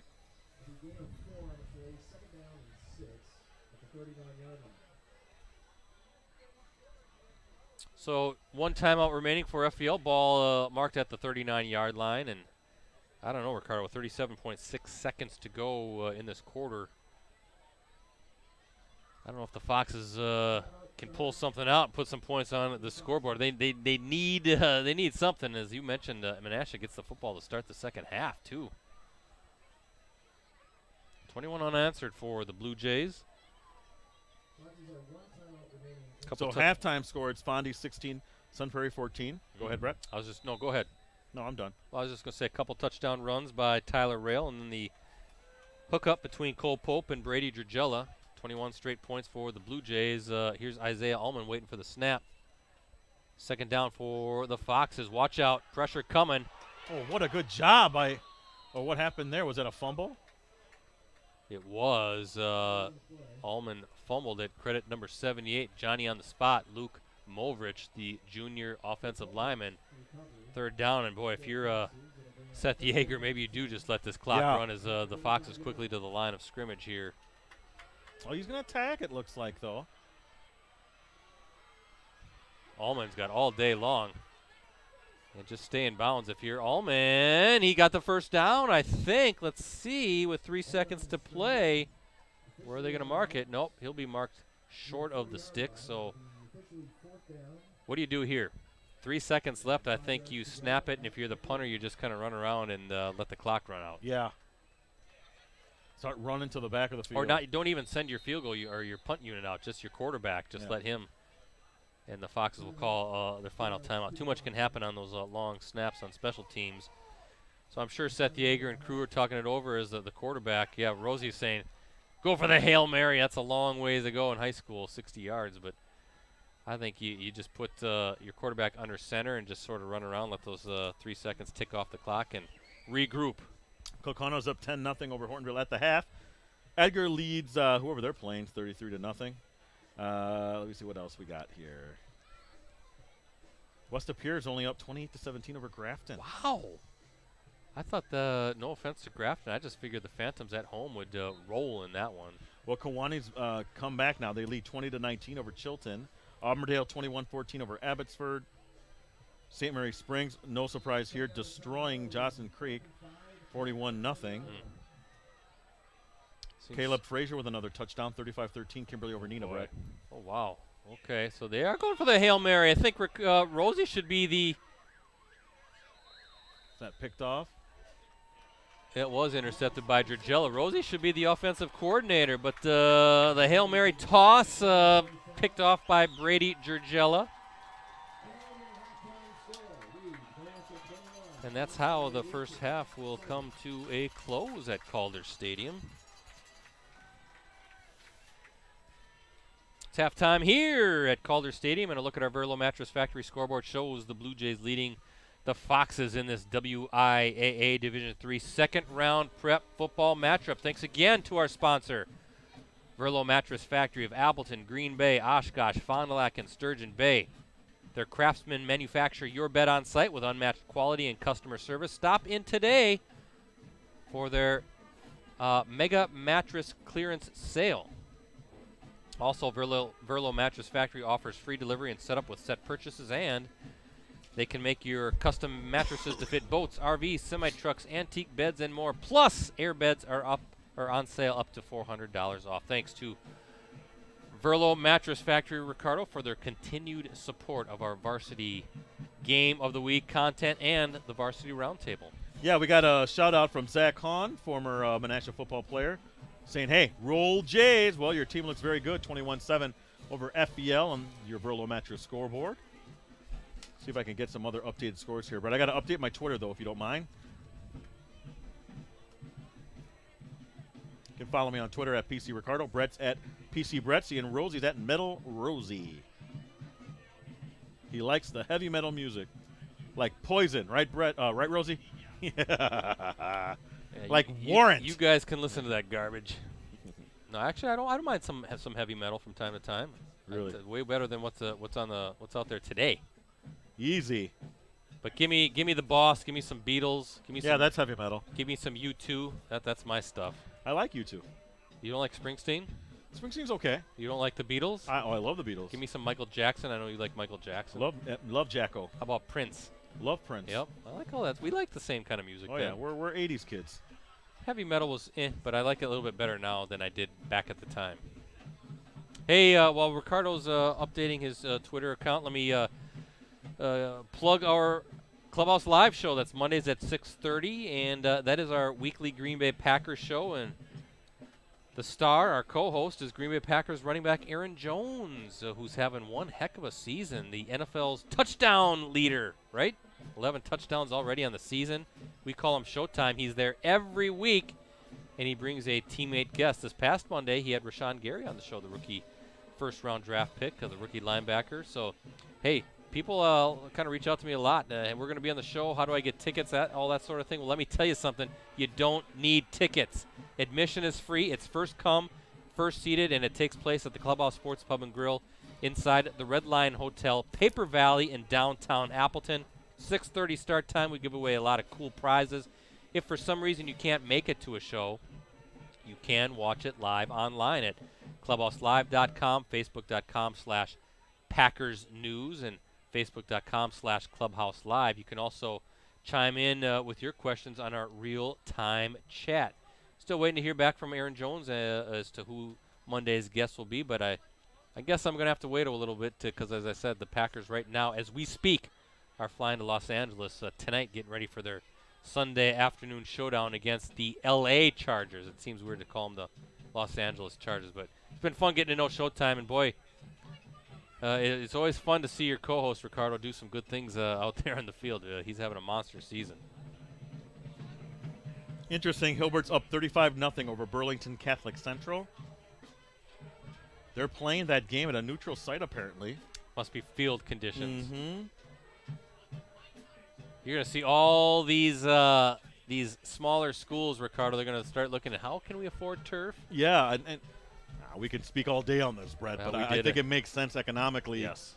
In terms of what you put in year after year, and you can use it for so many different things. I remember, Ricardo, when Kimberly was the first one in the Fox Valley in our coverage area back at the time to get field turf, and I thought, that's an anomaly. Well, no, it's all over. You're seeing smaller schools get it. It makes, to me, complete sense. I think you're going to see it like in the Xaviers of the world. FPL, I know, wanted field turf. Unfortunately, they couldn't get it after their field had been vandalized a couple summers ago, I guess. And Little Chute, I could see getting field turf at some point. We saw Kiel has it, Amherst has it, Stanley Boyd has it. That's always a state semifinal place. So more and more schools are just committing the money to it, and it makes sense because you can get out there and use it in bad weather conditions. Stratford up 38-0 over Spencer, Marshfield, Columbus. Still unscored Still upon. unscored upon, Brett. I was going to bring that right up. Jarrell, the journalist, our buddy, again, he echoes St. Mary Springs up 41-0 over Johnson Creek. Yeah. Oh, Brett, if I can just piggyback off our discussion there with the turf, that was part of the discussion that we had. Milton up 21-14 over Wanakee about how a community like Freedom could really use that with their field conditions. But that's something that we talked about on the R&B Show podcast, which you can catch on Google, Stitcher. Wait. Google Play, Stitcher, and iTunes. I had a little brain lapse there for a second, but yeah, it's up right now. So go give it a follow. Again, we do that every Thursday, so please check us out. We had some discussions today, Brett, about this round of football, and also kind of gave like maybe our thoughts on the second for the area, the Post Crescent coverage area, our thoughts on who would advance. So please give that a listen to. And on Wednesday nights, we have the Varsity Roundtable, the only show dedicated to high school sports and facts of the area. This week we had state cross country, Brett. That's starting tomorrow. I'm going to head up to the Wisconsin Rapids at the Ridges, and we had Freedom's Alex Klarner and Raina Stortle from the Freedom boys and girls cross country teams. Both those teams are expected to compete for that Division II state title, Brett. Can you imagine Thane Jones and how much dancing he'll be doing if they bring home state championships for both? He puts up a couple more banners, right? He's already got 3 boys track banners and a girls cross country banner all in recent seasons, and he puts 2 more up there. I tell you what, he's got it going. And I know you talked about it with him, that his running class that he has in the summers, I think, has been a fantastic feeder program for what he's developed, both as a track coach and a cross-country coach. Halftime, Appleton North taking it to DC Everest, the Lightning up 28-6, and right now looking how about this for a state quarterfinal matchup next week? How about Kimberly and Appleton North again? We don't know round 2. We don't know where we'll be, but I'm guessing that's a very, very distinct possibility. We'll be at Papermaker Stadium as those 2 great rivals hook up in a state quarterfinal. By the way, Madison Memorial leads Middleton 21-0. That's interesting because I have been on record saying I'm not a believer in the Madison, the actually city proper teams, but Middleton's usually a pretty good team that's around the Madison area, but they're leading Middleton 21-0. Madison Memorial, Brett, a #1 seed in Division 1. Yeah, would they take on Fond du Lac next week? I think that is the case. Yeah, so I saw somebody tweet that. It'd be a long time since Madison proper, the city of Madison had a big-time game, bringing a bigtime program down for that one. So that'll be interesting to see how that plays out. But again, Fondy's in a good one with Sun Prairie, 16-14. They lead the it's a battle of the Cardinals, Brett. Boy, could you Fondy Cardinals and Sun Prairie Cardinals. Hey, Sun Prairie was in the state finals not too long ago. No, so it wouldn't be shocking to see Fond du Lac fall, but I still would be slightly surprised if that happened. We've seen Fond du Lac now a couple times this year, but they got so many athletes. Hey, you might as well go plug the R&B show as well. That drops every did you? Thursdays? Yes. Okay. Oh, yeah, you did. I'm sorry. But I will say this, Brett, that we're entering the busy time of year. I know for you, you talked about Kimberly Appleton North. By the way, for all those, Brett takes a lot of time to figure out which matchups are the best. Sometimes me and him, we go at it a little bit. Not really. Sometimes we do. But, yeah. Brett, I just want to say that you do a great job of doing it. I wouldn't wish that on anyone because of all the great matchups that we have. But, again, it comes down to logistics, and I say this because look at you with your foot there on the heating control here inside Calder Stadium because we're in a nice situation. Let me turn that heat up a little bit. But it does come down to logistics and what we have in terms of what the press box can offer because with our live stream, we prefer to have the Wi-Fi or a plug-in. Plug-in, ideally, yeah. Ideally, yes. Unfortunately, yeah, we looked at a couple of different options, but it's just not conducive. So we used to go with the Verizon MiFi card, but I told Rosie outside, I said, we're done doing that. We're done. We just don't get a fast enough signal or a reliable enough signal on that thing. So we got to have a good Wi-Fi. They do at Calder Stadium, thankfully. And our plea then would be to Hortonville to get that press box equipped because we want so badly to get out there and stream a football game at some point. But Bayport leads Preble 35-7. Brett. Appleton East, another one. Pickett Field needs a remodel of their press box and maybe a little bit of upgraded technology-wise out there. We do have a final, Brett. A final Division already. 2. Superior defeats Pulaski 36-27. A 4 beating a 1. Ooh. Division 2. So Superior would play the winner of Hortonville-Kaukauna. Ooh, wow. And I'm thinking that might be, what you got to play halfway? Kind of. I don't see them coming all the way to Hortonville. In level 3, though? No, but they can petition the WIAA, and I've seen them do it before. So you shouldn't penalize Hortonville or Kaukauna. I say that because Superior has already traveled to Pulaski now. Well, that's where you are, right? I mean, I agree with you. But the WIAA, sometimes they side with Superior. Superior's kind of an outlier when it Well, comes they to all are. these D1 schools. And watch out for the Superior, the Spartans, I believe. Every now and then, they've got some pretty good teams. Remember Yeah, they made it to the semifinals. Well, and that girls basketball team with the girl, what's her name, that played at UWGB. Very good, talented player. Can't remember her Lundstrom, name. I think her last name is Lundstrom. She's a heck of a ball player from Superior. So, our colleague Jen Zettel Van Houten, Yep, lives out in Superior. let's see if I can get some other updated scores here. Again, if you can, please update them. If you're around the area and you hear it on the radio or something, just send us a text or send us a. Just put me on at PC Ricardo, at PC Brettsy, at Metal Rosie. Again, not sure about next week. That's to be determined. Oh, and we got a Buck score. They're hammering the Magic, 123-91. It's about time the Bucks do something. It is a final. Okay. I'm not a big Bucks fan. I already told you guys that at Clubhouse Live. But anyway, root for the San Antonio Spurs. How about that? But to be determined for next week's Varsity Game of the Week Prep Football live stream.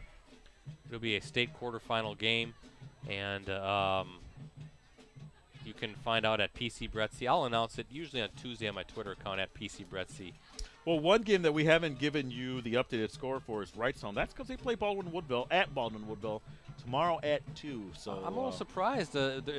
Maybe they had some snow out in the western part of the state. I didn't think so. I'm a little surprised that, unless that's just too far to travel on a Friday night maybe and then coming back. There are some crazy matchups, so don't you think? You got, like I said, St. Croix Central coming all the way over to Freedom. That's a long drive for a second-round game. By the way, Lord's Academy up 45-7 over Reedsville. Don't count out. Oh, the Lord's Knights. They could be meeting Hilbert in a possibly semifinal next week.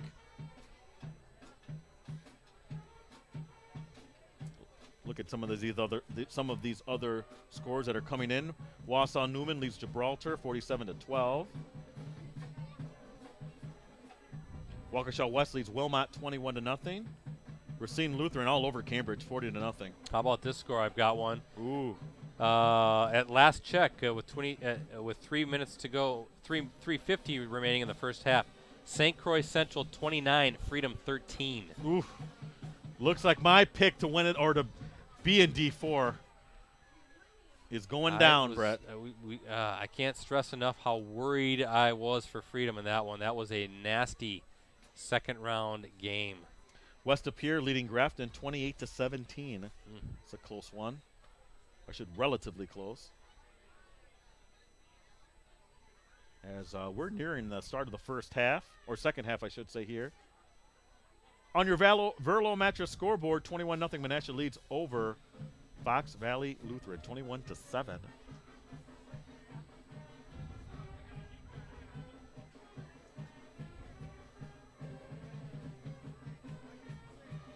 Be a tough loss for Freedom. That was you're right, Brett. Though that was a tough matchup. We've seen it too many times. The NEC versus the Middle Border, and the St. Croix Central is historically a very dominant program, one that gets to Madison or knocks on the doorstep. Or Somerset is another one that's been really good. Now we see Baldwin Woodville. Would not be surprised to see Wrightstown take it on the chin, and the Middle Border takes each other on in a state quarterfinal. How about that? It could be a Baldwin Woodville St. Croix Central. But there's still football to be played. And there's time for me to run down the first half scoring. Fox Valley Lutheran got on the scoreboard first on an 8-yard touchdown run by quarterback Isaiah Ullman. That was 5.7 seconds remaining in the opening quarter, made it 7-0 Foxes, and then 21 straight points for the Blue Jays. A 1-yard touchdown run by Tyler Rail, a 12-yard touchdown run by Tyler Rail, and then a 22-yard hookup from Cole Pope to Brady Gergella. That last touchdown coming with 47.6 seconds remaining in the second quarter. And that's where we are. As you look at our Verlo Mattress Factory scoreboard, the Blue Jays on top, 21-7. By the way, in that big win over the Magic for the Bucks, Thanasis Antetokounmpo's first points as a Buck. There you go. Maybe Maybe younger brother of Giannis. I think Giannis, just from some of the games I've seen, is trying to do too much. He looks too robotic sometimes out there, too gangly, Ricardo. He needs to be smoother. Gangly? Come on, he's trying to do too much. He looks out of control sometimes. Not as smooth as your guy, the Admiral, or Tim Duncan. Now an assistant coach with the Spurs. By the way, speaking of basketball, on Clubhouse Live on Monday night, I challenged Aaron Jones to a shooting contest, and he challenged me back and wanted me to put my car up for the bet. That's how confident he is. Yeah, he did want you to put up. I'm not going to put up my car. Brett, can I run down this wild finish at Pulaski according to Matt Hippis with that Pulaski loss to Superior? So Pulaski leads 27-24 late in the fourth. Superior scores with 20 seconds left to take a 30-27 lead. Pulaski somehow gets in field goal range in less than 20 seconds. Their field goal blocked, returned for a touchdown. So oh, wow. That's tough for Pulaski because after tonight, Ricardo, I think, well, Bayport and Preble play, so that negates one, and Pulaski, so you'll only have one FRCC team remaining after tonight going into the state quarterfinals. Some of these games should be starting the second half now, as ours is only minutes away. They must have started that game a little bit earlier tonight, huh? Yeah, at 6 o'clock. With the travel, yeah. Nina's quarterback, Luke Elkin, left the game with an injury in the second quarter. That's why Nina's struggling to play. Kimberly's up 35-13 at the half, by the way. That's from our buddy Ryan Rodig. He asked me to be on the show this week, Brett, but I'll be covering cross country. We're heading out there to Wisconsin Rapids, Brett, 9:30. I have a car full of journalists. Drive safe. We will try, and then afterwards, hopefully after we're all done with our little Bill's Pizza over there in Stevens Point, take a it's north, right? So from Rapids to Stevens Point a little bit, northeast, slightly. It's slightly northeast. Can't wait. Tell him Brett says hi when you go to Bill's. Brett says hi. Maybe I'll have Mike Sherry eat a Italian roast beef. You have to have one of those. They're delicious. Delicious. Nice thing about covering cross country and state cross country, a lot of that stuff's going to be over with early afternoon. Yes, it starts at 12, and they're very efficient. They go, we're not expecting any bad weather to delay it. So 12 o'clock, it goes right through the boys and through the girls. Yeah, it doesn't take long. They get... Or the girls and then the boys. Always like the guy who's riding the four-wheeler, leading the pack. Yep. I like cross. My youngest ran cross country, and he actually didn't join cross country until his freshman year of high school, just looking for something to stay in shape for basketball, and he ran 4 years of track, but he ended up really liking the sport. And it's a really cool fraternity, tight-knit teams, and they do a lot of fun stuff, and they work their tails off. We talked about that. They work hard, they lift hard, they're running all the time, and those guys, they're the best. They're the athletes in the school that are in shape the most. There's no doubt. Oh, there's no doubt when you run that many miles. So you got to be in great shape. I have a whole lot of respect for those who run cross country. And, yeah, again, the youngest really enjoyed his time. He was a sprinter in track, but ran distance. And I tell you what, when basketball season tipped off, he was in great shape, ready to run the floor for sure. Second half, we're ready to get started at Calder Stadium. Georgella and Rail back to receive, and it looks like it's going to be Tyler Rail, and they'll let the ball bounce into the end zone. So touchback and 1st and 10 coming up. Ricardo for the Blue Jays at the 20-yard line. Hey, there's a shot of Dan Powers. That's our guy, Dan Powers. He's does a great job. You'll catch his photo gallery later tonight on postcrescent.com. I'll tell you what, though, Dan, Brett, he's done so many Super Bowls. He's done all the Packer games. Olympics. He has gone to China to do the Olympics. I mean, the guy is one of the best in the business. Yeah. So we're lucky to have him. Yeah, again, later tonight, postcrescent.com, you'll see his fantastic photo gallery. Actually, I must have Bill Glasheen out there, too, shooting some stuff. So there'll be a couple of photo galleries. He might be he's at Hortonville-Kaukauna game, yeah. So check out both. They're both extremely talented at what they do. Well, a big possession, both sides coming up as Rail. Ooh, good push because Isaac Kramer kind of came in there unblocked, but credit Rail for moving that pile ahead a few yards, actually close to 5 yards. 4 yards. Got a bad angle for where they set up the down marker, so 2nd and 6 coming up for the Jays. Solid game so far for Rail, Brett. 20 carries, 124 yards. Boy, if you're the Fox's defense, though, Ricardo, get off the field as quickly as you can. You're hoping that halftime maybe stymies what's been a hot Blue Jays offense in that second quarter. Good job by the Foxes there. Brett, there Wrapping was up Rail. there was a little bit of it was a high snap, and Pope juggled it just a bit, so that kind of threw off the timing of the run. Yeah, credit number 47, Seth Voller, a junior defensive lineman, getting in there quickly and forcing the 3rd and 4 now for the Blue Jays. Again, Brett, you mentioned Fox Valley Lutheran's defense. This would be a perfect time to get a 3 and out, help your offense a little bit. The field position hasn't been flipped at all. So we'll see as Fox Valley Lutheran, led by number 44, Josiah Bame. Both Bames actually playing well tonight. 3rd and 4 situation for Menasha. Another high snap for Pope. Pope's going to run it himself, though. Oh, nice way to dance outside. Stiff arm from the quarterback. He's got the first down. Oh, the folks in front of us here, they think should be an extra 15 tacked on after that tackle. But credit the quarterback, Ricardo. He made some nice moves in open space. He's got the first down. Patient again. And I don't think there was anything wrong with that tackle, Brett. He was pulling him down by the jersey. It was by no means a penalty, a unsportsmanlike. First down and 10 from the 32 for the Blue Jays. Again, the crowd always gets amped up, Brett. We're just underway here at Calder Stadium in the second half. I was one of those dads once upon a time. Can't help but get into it, especially when you're watching your kids out there play as Pope keeps it. Good fake. He's got some room to run. Great fake, Brett, because he had me confused. Yeah, I was looking at Rail. Actually, credit to Sam Steigenberger for the Foxes. He kind of set that edge just enough to keep Pope from dancing outside, because I think if he gets outside, he might have been on the run for a little while. Still a first down, though. 12-yard gain for Pope. First down and 10 at the 44. Nice drive from Menasha to open the second half. Boy, this feels almost like the game right now, doesn't it? It does, because of the way FVL has not been able to generate points. Other than the one nice drive that they had, it's been kind of tough for them.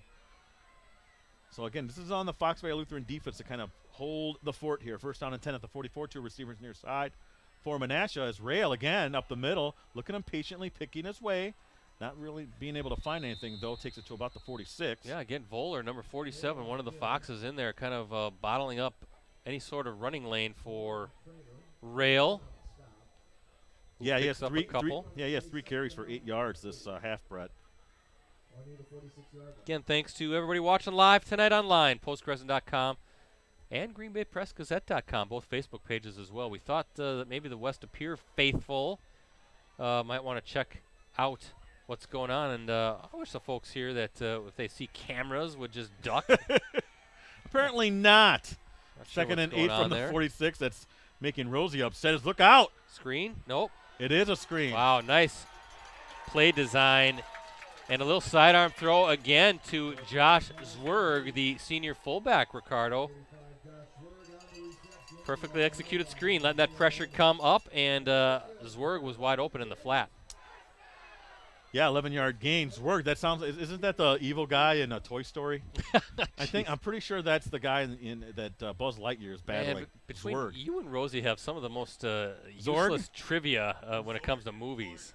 I don't know. What? Why can't we have fun? Come on. Why do you guys know all this stuff? Watch documentaries. We like to have fun. Watch some documentaries. I have my Metamucil like you do every night? Come on. Stimulate your mind with some intellectual content. First and 10 from the 43. Look out, Pope, though. Nice play look at Josiah Bame flying in there, Ricardo. Well, that's what they need. They need a big defensive play to put Menasha in a tough offensive position, because right now they've been kind of setting the tempo in the second half.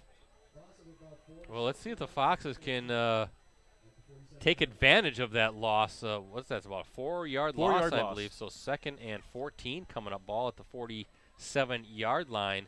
The thing of it is, though, at least in the second quarter, and we'll see if this holds true here in the third quarter, it doesn't matter if it's a penalty or some lost yardage. The Blue Jays haven't been phased, and they're picking up these first downs and even getting some big chunk plays in the passing game. 2nd and 14. And speaking of that, going downfield, wide open, Arguello. Looked like just basically a little slant, deep slant inside, and big target for Pope. Arguello's having a nice game, too. It was a nice, you know what, they brought a blitz, and Menasha picked it up, allowing Pope to have the time to find Arguello. Takes it all the way down to the 25, Brett. 22-yard gain. Again, Amherst up 17-6 over New Holstein. That's a little closer game than I'm sure the Falcons thought they were going to have. Yeah, Electric Trempolo all over Aquinas, 32-0. GET. GET. They've got some good athletics over there. They got enough schools involved, huh? Oh, nice pitch to Rail, who's looking for a rail, and he's out at the 11-yard line. And boy, the Blue Jays very confident offensively, and looks like they're ready to really just put an exclamation point on what's been a very productive second quarter and now start to the second half. Well, we're mentioning Menasha's run game, Brett. Came in, was it averaging 270 yards a game? It was some outrageous number. Really good number. And right now, Rail has 23 carries for 142 yards. Yeah, 273 yards on the ground, the Blue Jays averaging coming into this one. And I'm guessing they're going to keep it on the ground. But I tell you what, their passing game has looked stellar as well tonight. Doing a good job of mixing it up, setting up some nice pass plays for Pope and these receivers. As Pope, he's going to drop back, looks, nope, through behind. Yeah, that threw the timing off, Brett. The rush right up the middle by Valley Lutheran. Luke Maurer, the intended receiver, and who's down right now? That is Pope, the quarterback, slowly getting up. Ooh, he's not feeling good. Brett, we have a upset warning. I think something's going on here. I don't know he's not feeling good, Ricardo. No, he's not. I think he took a pretty good shot. Potential upset alert. 9:15 left in the third quarter. Sun Prairie's now up over Fondy, 20-16. Wow. Well, in the meantime, let's hope Cole Pope is okay, Ricardo. He is really slow getting off the field, and you wonder if he took a pretty good shot. It could be a concussion-type situation, or if it's something just not feeling good as far as a knee or an ankle. Hard to say. But Tyler Rail now, your quarterback. And Rail in the Wildcat, just going to burrow his way forward. So third down coming up. Ball is going to be at the 6-yard line. The Blue Jays can still get the first down. It's at the 1. Rosie, do you have it on Pope? He looks to be okay. He's still on the sideline there. Thank you, Rosie. Good camera work again by Jim Rosandick. Follow him at Meadow Rosie. Third down and 5. They can still get a first down, BC, right? Right at the 1. I don't think that trainer's going to let him go out on the field right No. now. So Tyler Rail. Let's see if Rail, how about he just steps back and chucks one. Nope, he's going to take it. And he is going to be probably a yard shy. Maybe 2 yards shy. Fourth down coming up. And if you're Jeremy Korth, do you trot out your kicker, who's he's got a good leg? Josh Jones. Cole Pope is out there again. Okay, so wow. He's all right. And good to see for the Blue Jays that their senior quarterback is feeling good here and ready for this fourth down play. Ball at the 3.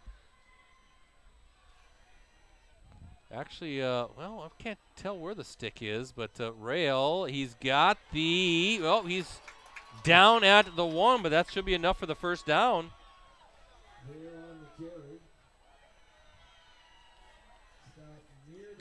Kiel up 10-0 over Denmark, end of the third quarter. Brett, Kakana, with 5:16 left in the third, they're up 17-7 over Hortonville. Okay, still a 10-point lead. The Blue Jays get the first down, and first and goal now coming up at the 1. Again, a real nice drive here, Ricardo, to start this second half. They've had the ball the entire half. Look at how much time has elapsed. I'll try to count up these plays. It's been outstanding. Over half the quarter. Nearing 7 minutes. Yeah. Rail, and he's in for his third touchdown of the game. And I know there's still a lot of football to be played, but that one felt like the one that maybe sealed the deal. We'll see. Brett, 14 plays, 80 yards for Menasha. Took nearly 7 minutes off the clock. Again, Rail with the touchdown run. He has 27 carries for 152 yards on the night. And you said, what, 3 touchdowns? 3 touchdowns, a pair of 1-yard plunges, and then the 12-yarder in the second quarter is Josh Jones. And we're going to have another flag. What's going on here? Illegal shift against Menasha.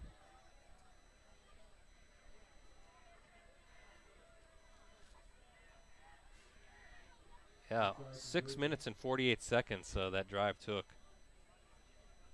14 plays, 80 yards.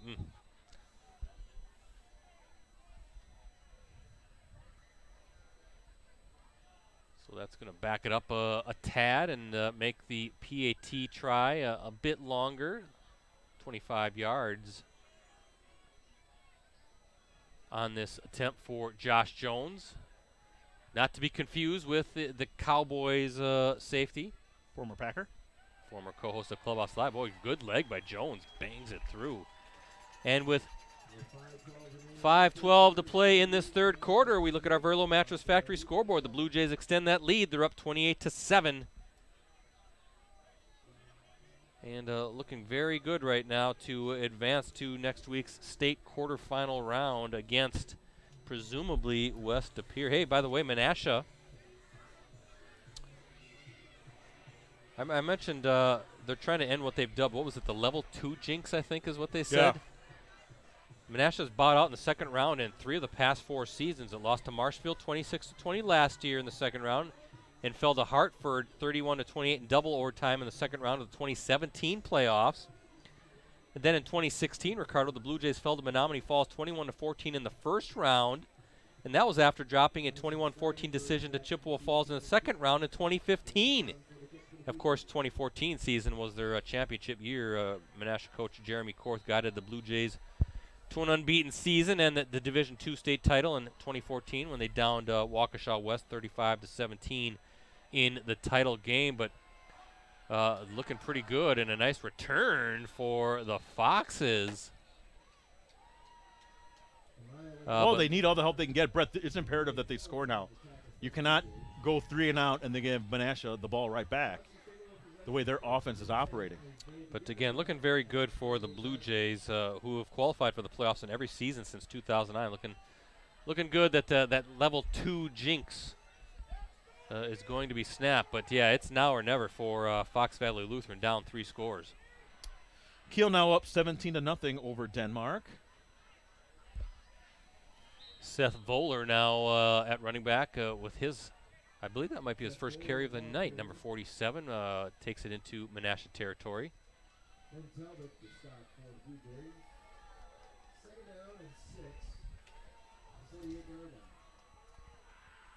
Well, they're past midpoint now. If you're an FEL fan, you want to see if they can get something going. Here's Voller again. Nice. Gets it near a first down. Yeah, showing a little burst there. Be about a yard shy. This is 4-down territory. I would think down 21 points. Has to be. Appleton North up 28-6 in the third quarter over DC Everest now. Brett pouring it on.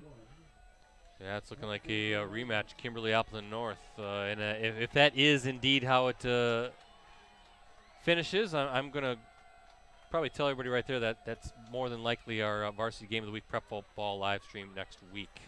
Good Voller. Here are the fans in front of us imploring the defense to tackle the guy.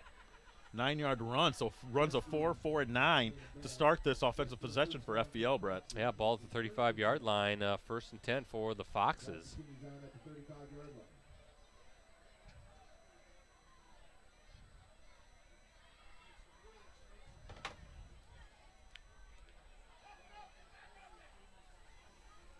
Voller still in the backfield for FEL. Thinking Bame is probably taking a breather, Brett. That's a lot of two-way action as Voller nowhere to go this time. Tergella among a host of Blue Jays bringing down the running back play. Another nice thing about Calder Stadium, it's in the neighborhood setting too. Got the houses over there. I remember covering games way back in the day and people would be out in their lawn chairs and their driveways. It's kind of, actually it looks like some people there along the fence line there. Yeah. We saw that at Green Bay Prep. Well, come on, folks. It's what, $4 or $5 tickets? Get inside. Omen. Screen coming around. Oh, just over. Try to set it up for Voller. Look how quickly Arguello was there, though. So 3rd and about 12 coming up. But yeah, nice little neighborhood back here. And again, great place to watch a high school football game. High school soccer, they play out here too. High school track, they run some good meets. Rick Rabel and his crew doing a great job with all they do at Menasha High School. Also like going to their gym and streaming some basketball games. Great venue for sectional basketball. Oh, Watch look out. Allman somehow gets away, fires it, and it's caught on his knees. That's Brecken Thomas. Wow. Somehow Allman got away from Dylan Hippis. Hippis crashing hard from the outside, but Allman did a good job to elude that pressure and fires a strike. Brecken Thomas, great concentration, catching it on his knees. Fresh set of downs coming up, and the Foxes, Ricardo, all the way back to the line of scrimmage. Yeah, 14-yard play, and they need a touchdown here as they have 3 receivers near side. Allman, first down and 10. He's taking himself up the middle. Gets it past the 20. Good tackle by Ryan Wieland, the senior linebacker. Ryan Weiland, I am sorry, the senior linebacker for the Blue Jays. Ball inside the 20 at the 18-yard line.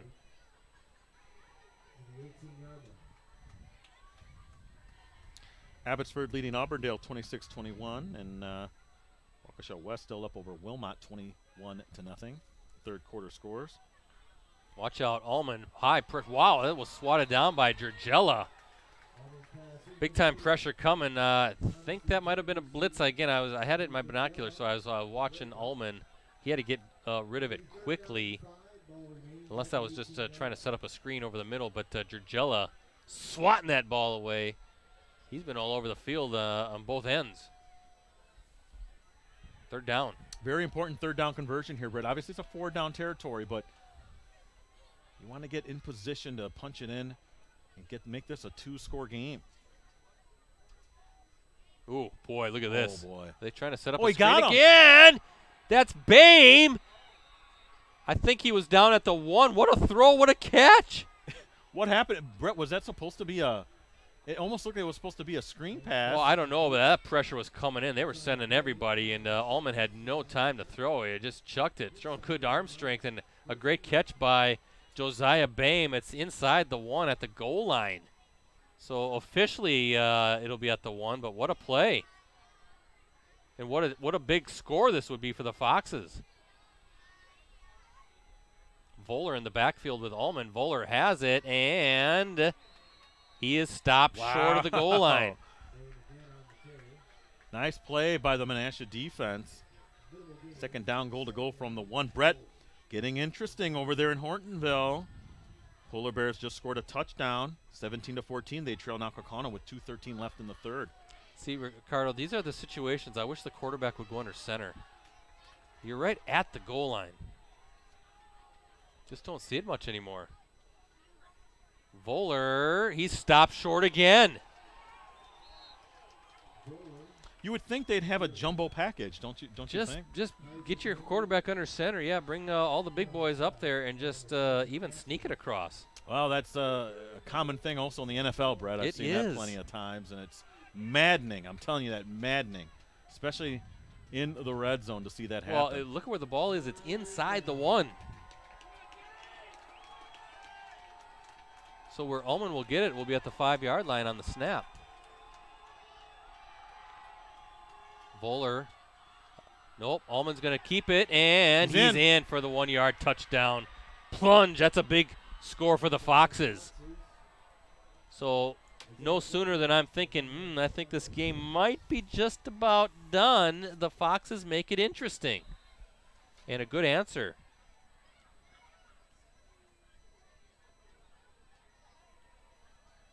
That's Isaiah Allman's 2nd touchdown run of the night. He had the 8-yarder late in the 1st quarter. Martin's kick sails through, and as we look at our Verlo Mattress Factory scoreboard, update it with the PAT with 29.8 seconds remaining in this quarter. The Foxes pull within 2 touchdowns at 28-14 Menasha. Good game we have here, Brett. Division 3 round 2 game.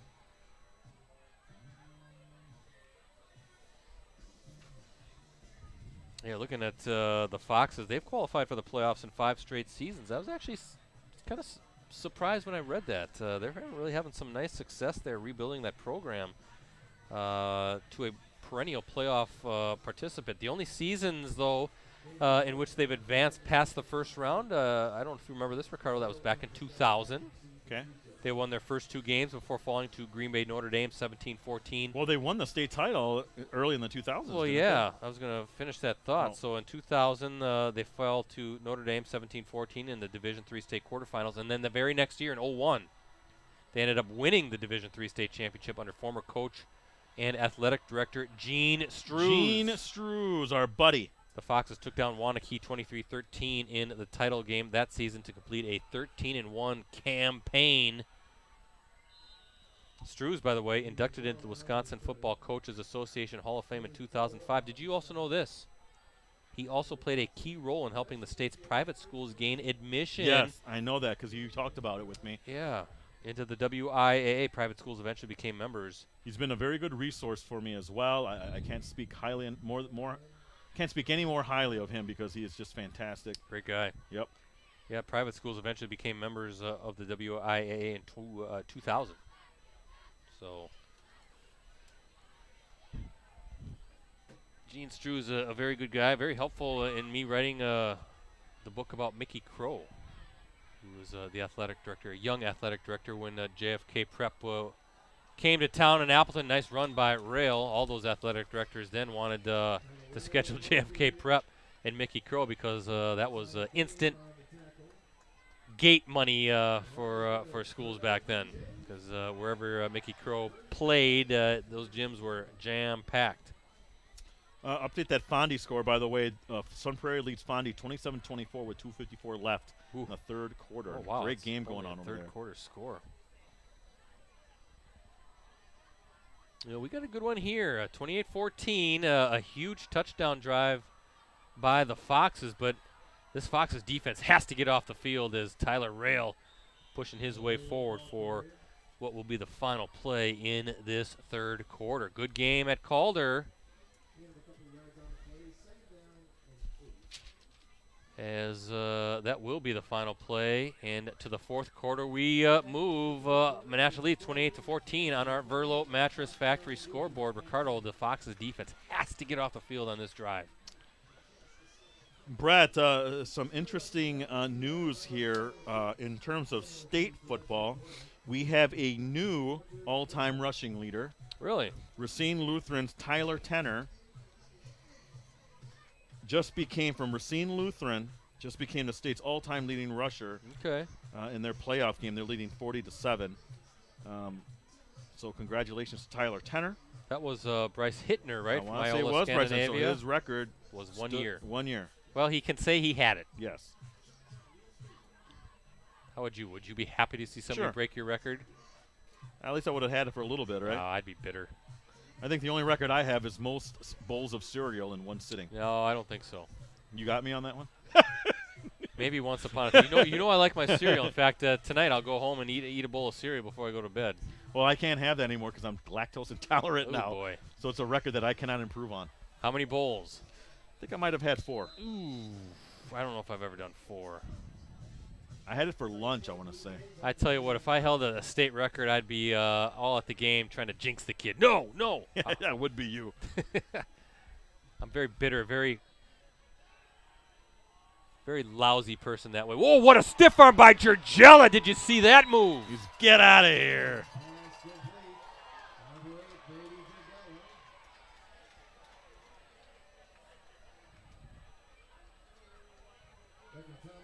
Ball at the 42. You got to love those big-time stiff arms. Doesn't matter if it's high school, college, NFL. 20-yard gain there for Gergella, Brep. A lot of that came after that stiff arm. Again, the Foxes just have not been able to stop Menasha. I'd like to actually check, Ricardo, how many straight scoring drives the Blue Jays have had. We'll see a nice toss to Maurer across the way. I think they have a little bit of a run here going to that second quarter where every possession has ended it with a touchdown. I'll have to check it out here as I look back, see where this is going to be placed at the 36. Gain of 6. 5 yards to go. Ball at the 36-yard line. Well, let's take a look here. Look back. Well, we look back in the third quarter. Well, just that one drive. Yeah, they the had, one right? drive. This one also was starting. But, yeah, their last 2 drives in the first half ended with touchdowns. So looking to make it 4 straight drives here. Yes. Oh, watch out. Fumble.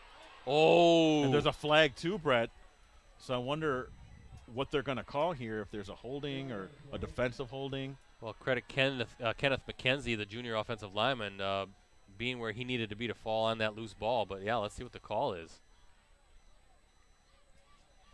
The Blue Jays are going Yes, backwards. they're going so, back. so what do you do here? Do you take? I think you decline the penalty, don't you? No, Are you don't. I don't. It would be at the 47. Maybe you do take the penalty, Yes, I think I would. although you get an extra down. Well, that is what Yeager has to figure out Yeah, here. because you take that take the play and it's third down instead. Let's see what the Foxes want to do, and they will accept the penalty. So, well, no, they're still talking it over along the sideline, and they will push them back. So, ball will be at the Menasha 48. Second down. Ball at the 48-yard line. So, almost the turnover that Fox's defense needed. Yeah, it'll be second and 18. Coleman now up over Manawa, 32-22. Brett. So my Cinderella pick again. Pumpkin turning back into a pumpkin there. A frozen pumpkin. Frozen pumpkin.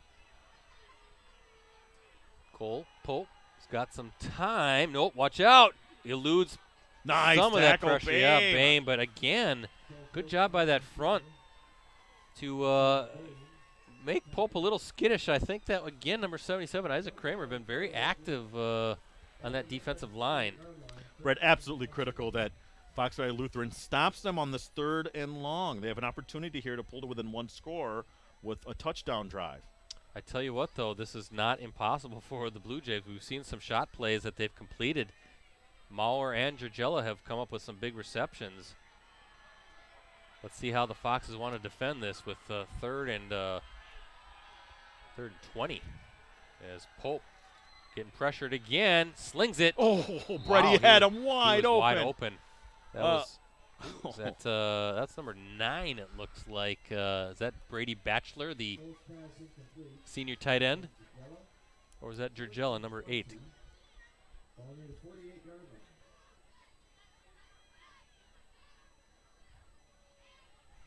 Steigenberger back to receive the pending punt. Well, the Foxes get off the field. Here's the punt is coming, and a lot of time left, 10:27. So we'll see what the Foxes can do offensively here. This is a nice high punt. I would think that this will be a fair catch attempt. It is. Steigenberger does a good job of staying with it, Clear caught by Steigenberger. and the Foxes will have it at about the, well, let's see where they mark it. It's going to be at the 15-yard line. Brett, some updated scores here. West De Pere now up 42-17. This is an interesting score. Muskego up over Mukwonago 14-7. Ooh, Very close game. defending there. champs, right? Defending state champs, and oh boy, no, I had Madison Memorial big over Middleton,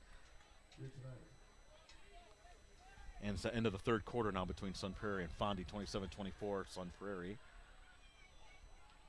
Well, look at this run by Voller in the open field. Finally brought down. But how about Seth Voller, the junior running back, with a huge start to this drive?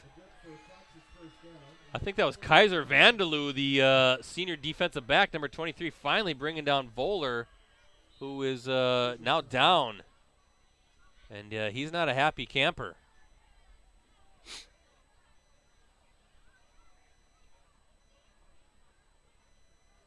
Yeah, that's a 37-yard run for Voller, Brett. But he's brought a nice little spark to this running attack here in the second half, as you said, probably to give Andrew Bame and Josiah Bame a little bit of a breather.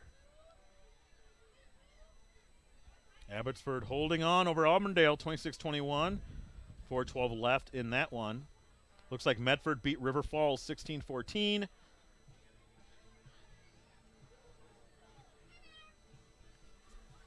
And Lancaster up 28-21 over Mineral Point.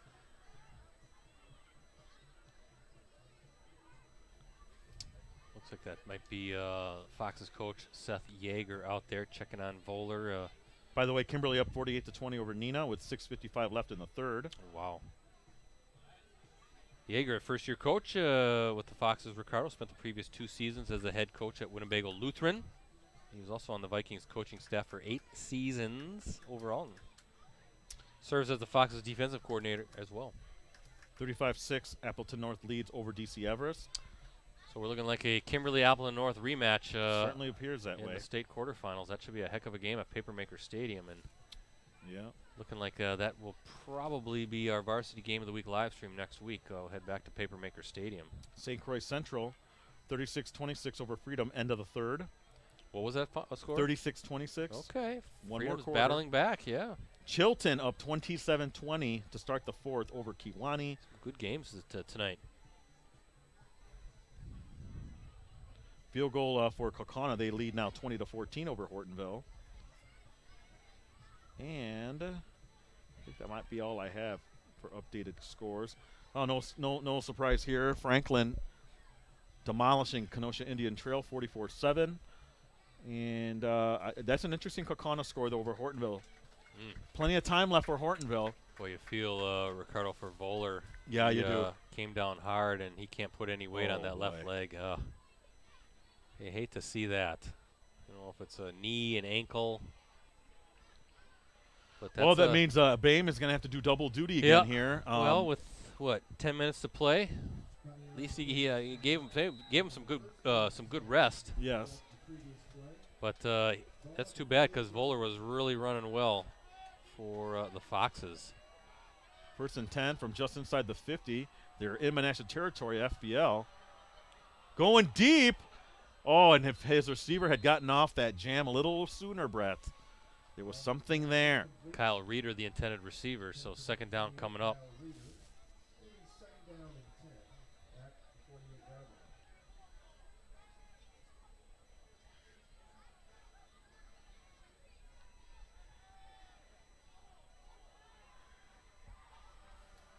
Second down and 10 from the 48 of Menasha, FBL. Bame trying. Good tackle. That's Josiah Bame. 96, Ben Talbot, the junior linebacker, wrapping up Josiah Bame and forcing this 3rd and 7. Ball at the 45. Edgar up 40-0 over, or actually that's a final now. Edgar 40, Hurley nothing. Well, let's see again, Ricardo. This has to be 4-down territory here for Seth Yeager and the Foxes. Let's see what Isaiah Ullman can do. Here is a Josiah Bam, big stiff arm, and he is on the run. Boy, he's going to be close. Let's see where they mark it. No, he got it. He did, yes. Ball's at the 37. I Brett, think he created some space with that stiff arm. what a heck of a run. All these Bames are just football players. I hate to sound so general when I say that, but you know what I mean when I say football players. They can just play these positions and take a beating. Boy, they're having a big game, and that was a huge run. So the Foxes on the move. Can they cut this to within a touchdown? Let's see if FPL can finish this drive, as Ullman is going to swing it to Steigenberger just too far in front of him. And you can see Ullman a little frustrated on that misfire. Oh, final, Brett. Plymouth advances 10-6 over Pewaukee. Big win for the Panthers. Final, Lakeside Lutheran 14-6 over Evansville. Evansville was a #1 seed. That's an upset there. And it looks like Kimberly scored again. Wow. 2nd down and 10 from the 37. FBL. Nice drive here, Brett. They need to get this in the end zone, make it a 1-score game. Josiah Bame just lowering his head and inside the 35 to about the 33-yard line. Battering ram. 4-yard gain for Josiah Bame. So a big 3rd down come up again, 3rd and 6. And 4-down territory for the Foxes. No matter what happens here, assuming, of course, they get stopped shy of the sticks. Let's see what the play call is with Allman. Will they look to the air or keep it with Josiah Boehm? And that's going to be a little draw play. Boehm, big space up the middle. He's going to score. Wow. Perfect play call. 33 yards. Wasn't even touched, Brett. Touchdown Foxes. Josiah Bailey. 32 yards out.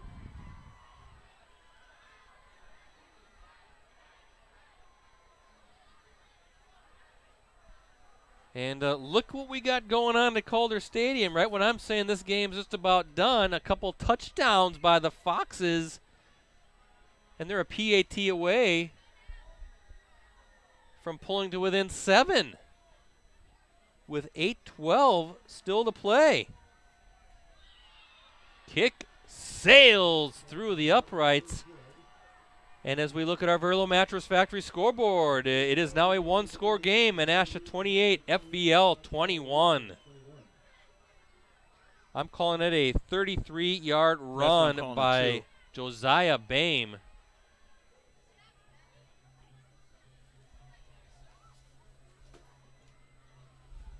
Final, Springs beats Johnson Creek 48-0. St. Cat's in a real tough one with Cedar Grove, 14-7. They lead late in the fourth. Menominee Falls, they knock off Homestead 25-19. That's a little bit of a shocker there, Brett. Amherst 31-13. That's a final. And now to this final. Racine St. Cat's holds on to beat Cedar Grove Belgium 14-7. And Brett, Sun Prairie leads Fond du Lac 34-24 with 9 minutes left. They have given up a lot of big plays. Boy, Fondy might fall tonight as Georgella now with the return. And it's sweating time here if you're a Menasha fan. This thing looked like it was in complete control. They were up 28-7, couldn't be stopped. Now a couple touchdown drives by the Foxes. And and Brett, I'll tell you about that foul line game. We talked about they play a lot of guys two ways. We were worried about when they wear out. So first down and 10. Ball's at the 23 for Menasha. You need a nice, long offensive series here, Brett, preferably with a score. But last thing you need is a 3-and-out here. Well, you need that offensive line to take over and get that running game going. And let's see what Tyler Rail can do, and that's a good start. That's a good 5, 6, 7 yard, maybe 8 yard pickup there. Ball's going to be marked at the 31-yard line. Both teams with 3 timeouts remaining. Keep that in mind. There's a ton of time still to go in what has turned out to be a very entertaining game. And I apologize to all the Foxes fans out there for me saying that 28-7 score felt like this one was over, because credit the Foxes, Ricardo. They haven't given up. Battled right back and going toe-to-toe with a team that I know you feel very highly about, a team that could make a run in Division III, the Blue Jays. Well, FEL has always been this. They've been kind of flying under the radar the entire season. They're really putting it all together now. Yeah, very impressed as Rail gets the first down. Big run by Rail. 5-yard gain. 31 carries, 184 yards for Rail tonight, Brett. By the way, St. Croix Central, 43-26 over Freedom with 8:44 left in the fourth. That's looking more and more like the old that conference. That sounds like a St. Croix Central score, doesn't it? I bet you they're just grinding it out on the ground and getting some big TD runs. That sounds very reminiscent to last year's state semifinal when they beat Little Chute. I think they put 40 on the board. I guess I have to check that out. First and 10 at the 36 for Menasha. Watch out. Pope's going to take it Yep, himself. good decision. And Pope with a big run, diving near the 50-yard line. 13-yard carry for Pope. First and 10, just short of the 50. Yeah, they'll mark it at the 50, actually. That Blue Jays offense is rolling now, Brett. So Winneconne is trailing Berlin 17-7 late in the fourth. And Kaukauna intercepts Hortonville again. 7:31 left. They still lead 20-14. So Kyle Allen having his struggles.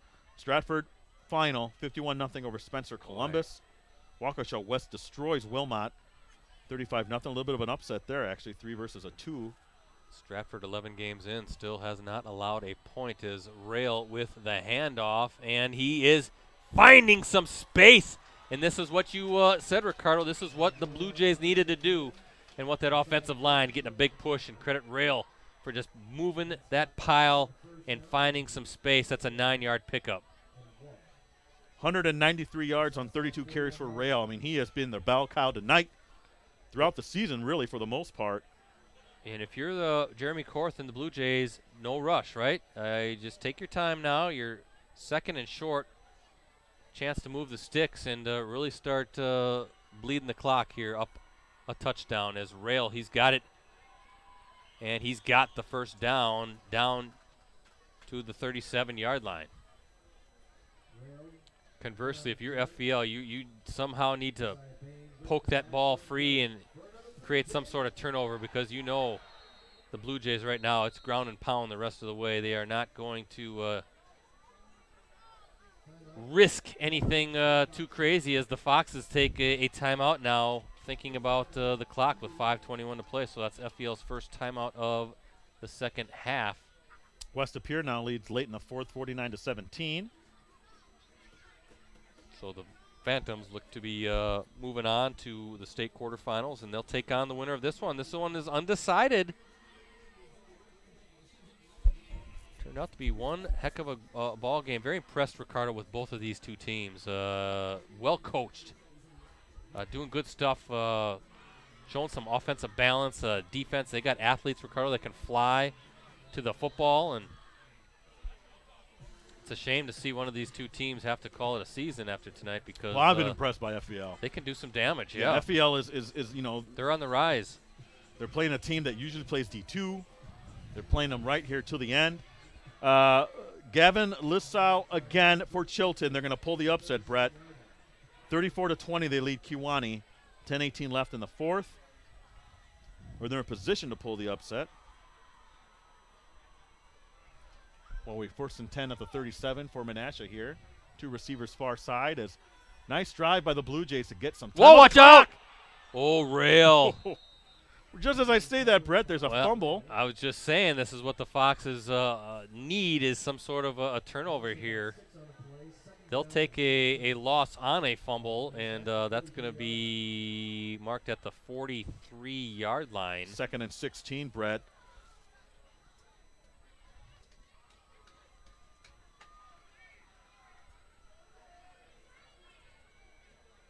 And now, I think you run it again, but at some point, do you have to take a shot in the passing game?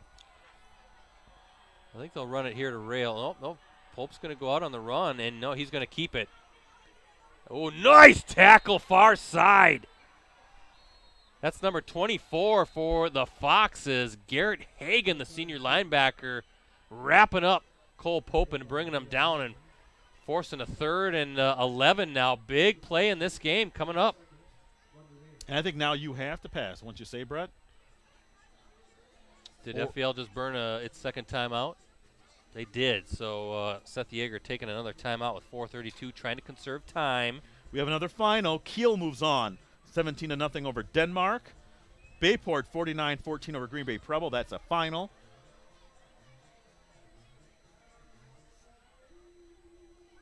And end of the third quarter, Kimberly now leads Neenah 48-20. Kind of feels in Division I, Ricardo, like we're going to have a collision between Kimberly and Bayport in that state semifinal. Yes. That's a game would again be strongly considered by our crew to go live stream. Here we go. 3rd and 11 coming up. Big play. What do you do if you're the Blue Jays? Trust Cole Pope and his receivers. Absolutely. That's what I would do. Jet sweep. Nope. Wow. Georgella looking for space. Big hit. Flag. Flag on the play, Brett. Boy, Isaac Kramer bringing down Georgella hard. Where's the flag? I don't see it. It's on the field. That's going to be a hold on the Blue Jays. So what do you do now? What do you do? What do you do? Do you take the penalty? I suppose Otherwise, it's 4th down. It would be 4th and 3, it looks like, if they spot it at the 30. I think you got to take it. Push them back. Mm-hmm.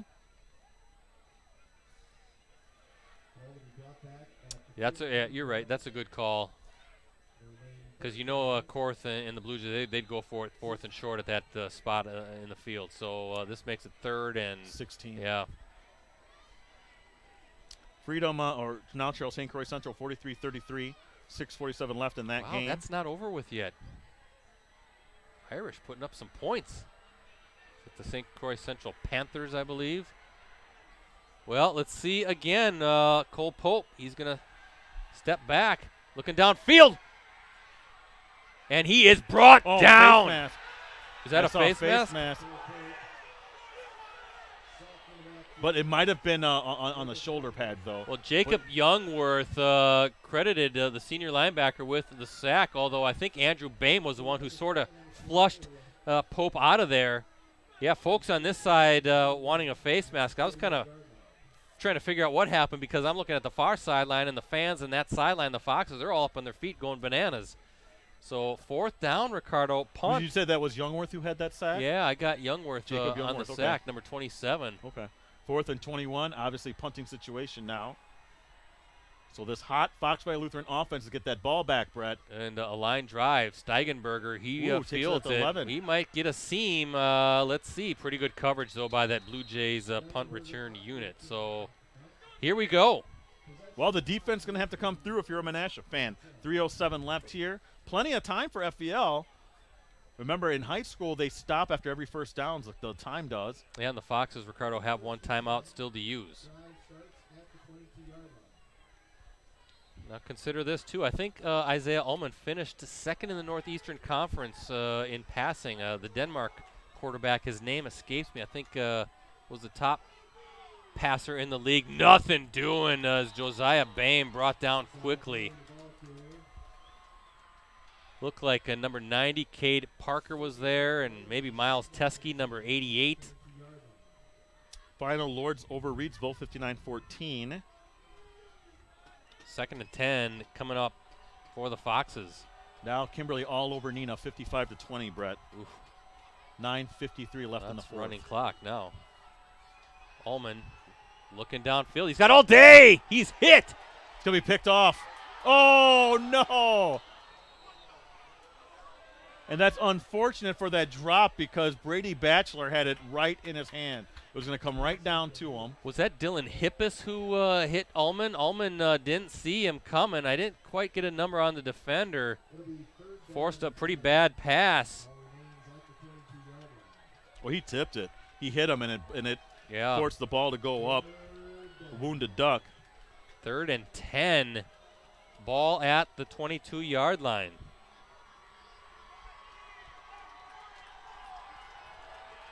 This is it. FPL needs this. I mean, it's a 4-down territory, Brett. Oh, no doubt. Menasha fans on their feet as Ullman directing traffic. And I think the Foxes have to burn a timeout. Nope, there's a delay of game. Oh, even worse.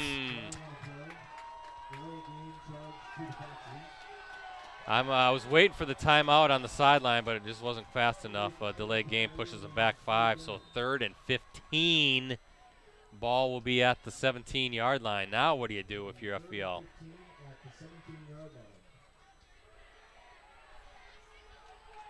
You don't have to get it all back in one chunk, Brett. You know, again, it's a 2-down territory. See what the defense gives you. Oh, look at this. Oh, look at this. Look at this. All over his head. It was a nice play call, Brett. But Menasha had that sniffed out. There were 3 defenders in the area of the receiver. Drew Mears, who's listed as the quarterback as well. A little trickery there. Steigenberger was the intended receiver, so now it's 4th down, and you got to go for it, obviously. What's unfortunate with that play, Brett, the play call, it looked like to be a nice play call, but in that situation, Menasha's not going to respect the run. They're not expecting, But they must have seen that on film at some point because they seem to be all over that. So here you go, 4th and 15, and it looks like the Blue Jays want to talk things over. So the Blue Jays using their first timeout. Again, 2:25 remaining in this game. We look at our Burlow Mattress Factory scoreboard. Menasha holding on right now to a 28-21 lead. This is it right here for the Foxes. 4th and 15, ball at the 17-yard line. What do you do here if you're Seth Yeager and the coaching staff at Fox Valley Lutheran? Do you have a 15-yard play in the playbook? Well, you do. The problem is how often do you run it in practice? Well, you right. know? And how often do you go against a skilled defense with some playmakers defending? Do you try a screen? Maybe a middle screen? Well, FPL still has one timeout, too. Yep, they're going to go. Allman, little screen over the middle. They read it. Oh, yeah. Nothing doing. I don't Nothing mind doing. Brett, I don't mind the play call. It's just, Menasha sniffed that out pretty well. Yeah, Brecken Thomas, the receiver, but 52, Ryan Weiland, the senior linebacker, one of the defenders in there quickly. And Menasha all over that, and that might seal the deal. Foxes have one timeout to use with 2:19 to play, but if you're Jeremy Korth, you're doing nothing crazy here. Nothing silly. Just pound the ball. You don't want anything goofy going on here. Heck, if I'm Cole Pope, I'm just maybe tucking it in and running it and really running that clock down.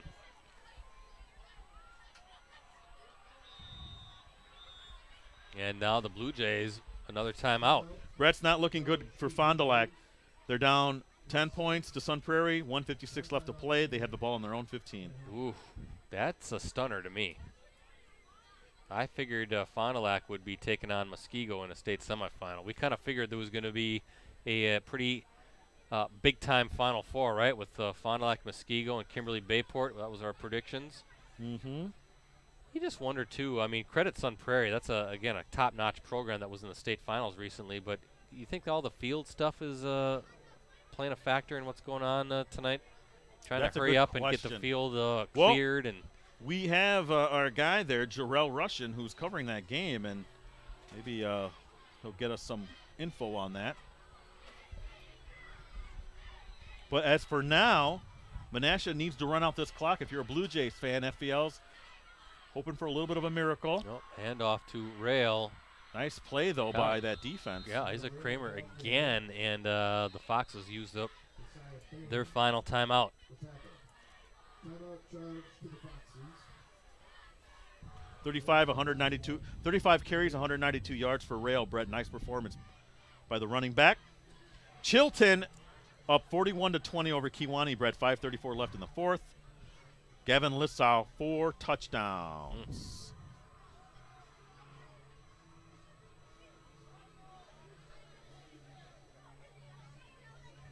Okay, Brett. Now it's getting interesting. Look at this. Freedom pulls within 43-40 of St. Croix Central. There's 5 minutes left in the game. Wow. Still a shot for the Irish, Brett. I What guess. a What tremendous comeback. What a high-scoring game. I do not. That's not what I expect, actually, from both teams when these matchups go with the middle border, Brett. Well,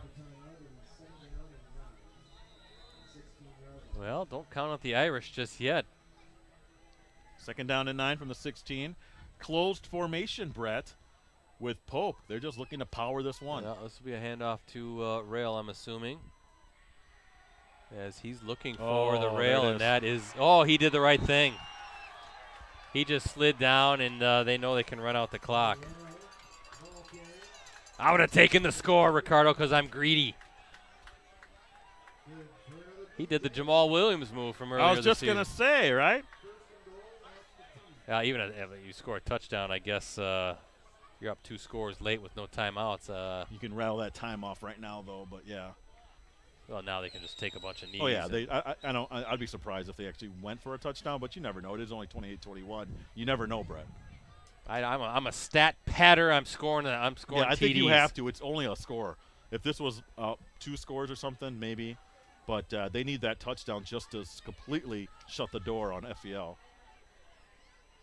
Ball's at the 2-yard line. Rail He's not even looking. He's just kind of just making sure that that ball is secure, dancing around a little bit, let that clock run. Was there a gain on that play, or is it the same? Looks like it's still at the 2-yard line. Okay. So no gain. So looking like the Blue Jays, Ricardo, are going to advance unless something really weird happens here in a big conference rematch in that state quarterfinal next week. That'll be up at West Appear. That should be a beauty of a game between two explosive offenses here. Is Pope waiting to the very last second to snap the ball, and nope, Pope's just, nope, there's going to be a hold. The touchdown has been granted, but let's see what the flag is. Caleb Frazier with 4 touchdowns.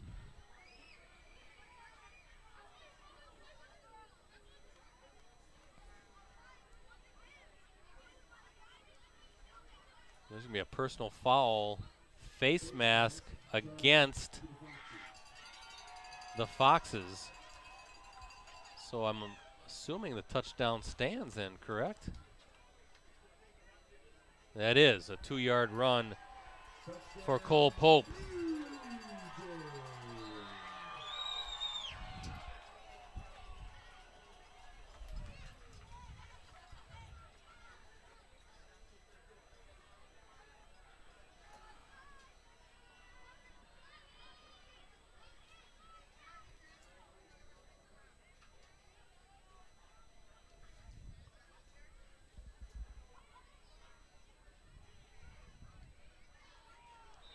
Kick is up and through, and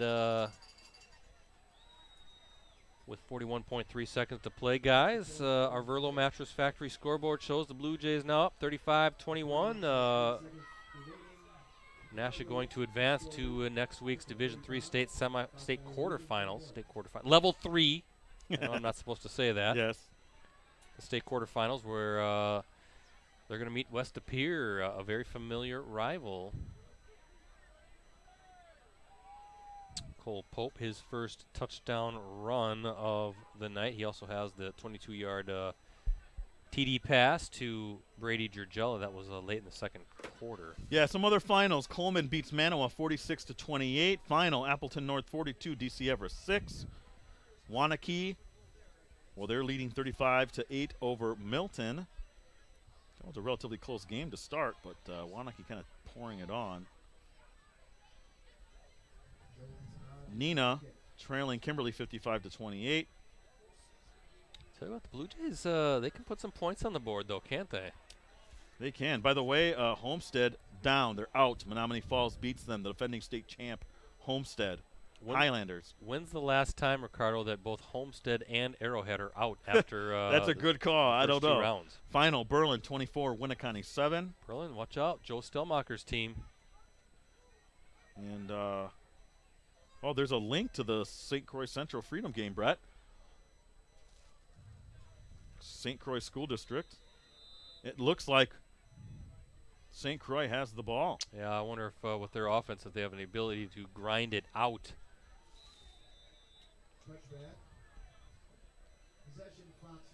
Oh, my. Freedom's going to have a chance. It looks like St. Croix had a 3rd and short. Now it's 4th and long on a sack. 4th and 9 situation for St. Croix Central. So Freedom might still have some life, Brett. Time's got to be winding down on that one. 3 minutes. 3 minutes and some 3:28 left. That's a lot of time, actually. So we never know what might happen there with Freedom. But we know what's happening here as. Looks like Josiah Bame. Nice game, though, by FVL, Brett. Yes. Yeah, your thoughts on both of these two teams. Boy, oh, boy. FVL had that unfortunate string defensively where they were getting. Menasha was getting a lot of big plays. A lot of that's Menasha, of course, because we know that's what Menasha can do. But I thought FVL came in and played, other than a couple of bad defensive plays, very well. They pushed this Menasha team to the limit. They kind of took care of New London last week, and then they come in and give Menasha all it can handle this week. You know, when Josiah Bame went in for that touchdown, Brett, making it 28-21, I thought we had something there, and we actually did. I mean, Menasha scored late here, but it was a one-score game, and I thought FBL played outstanding. It's just Menasha just a few too many horses, really, what it comes down to. Menasha, the mistakes have to be eliminated when you play West De Pere. You know, we all know this matchup that they have with West De Pere. You can't make mistakes. Now, West De Pere, Grafton pushed them a little bit this week. When these two teams meet again, are we going to see something that's going to be close? Is it going to be in the 50s again, or is it going to be a defensive battle? I don't know. All I know is that Menasha, if they can limit the turnovers, they can hang, they can score the points on West De Pere, Brett. Well, I think that's what the guys talked about when they're on Varsity Roundtable. Tyler Rail and Cullen Quick, when they went toe-to-toe with West De Pere, they said that opened up their eyes a little bit. That raised their eyebrows. I thought, hey, we can do this. So that should be one whale of a game. Congratulations, though, to Fox Valley Lutheran. A heck of a season.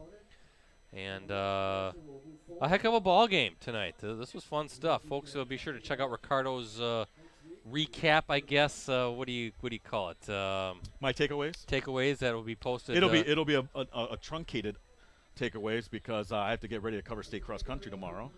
And again, we thank Rick Grable and the crew here at Menasha High School and Calder Stadium and the IT folks making sure that we had a fantastic live stream. We thank to everybody watching tonight. But that should be a fun game. State quarterfinals already. We're looking at a Menasha West De Pere matchup. Should be a fun Kimberly Appleton North matchup. And who knows, it could be a Freedom Wrightstown matchup as you got the game on here at against Freedom and St. Croix Central at St. Croix Central holding on to a very tight 43-40 lead with third down and coming up for the Irish. It gives me a chance, guys, to talk about who did what here before we sign off tonight. Yeah, I'm going to head out, Brett. I got to get down there and talk to Korth and the guys. So thank you again. Can't wait to hopefully do this again next week. We'll see, depending on how many teams we got at all at the volleyball tournaments and boys soccer tournaments. So have a good one, everyone.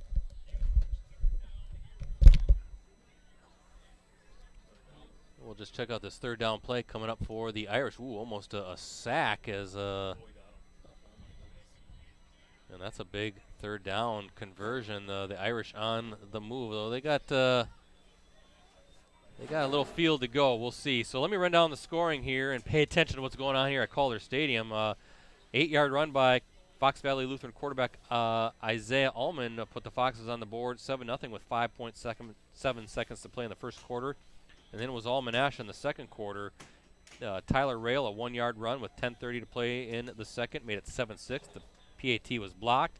Then with 4:51 to play, Rail scores on a 12-yard run, and then he adds a 2-point conversion run after that, made it 14-7 Menasha, and the Blue Jays never trailed from there.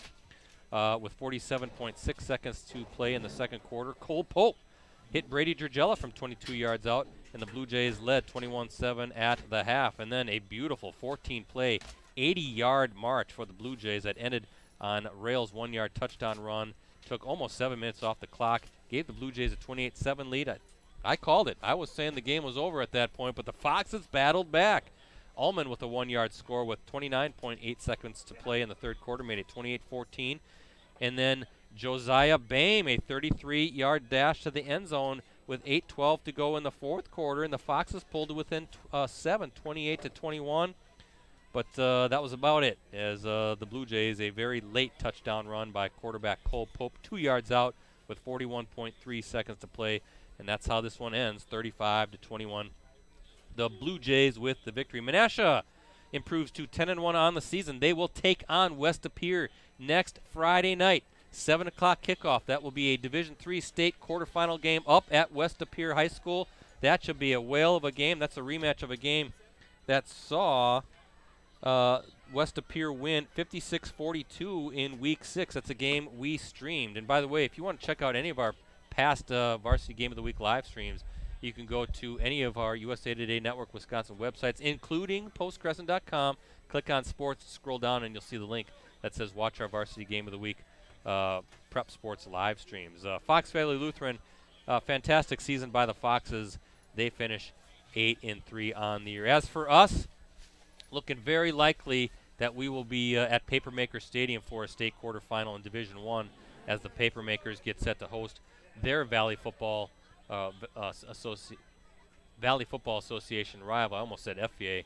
They are FVA rivals as well, but that would be a Kimberly Appleton North game with 7 o'clock kickoff, but we'll go live at 6:45 p.m. Ricardo, you got an update on that Freedom St. Croix Central game? They just completed a 4th and 10. Lambrecht did, and it's all the way down inside the 40 out of 36. 2:02 left. At the 36. So 1st and 10, the Irish on the move. And if you want to watch the end of that one, just Google it. You can find the link. It's on YouTube, so check it out. That's going down to the bitter end. That would be one heck of a win for Freedom.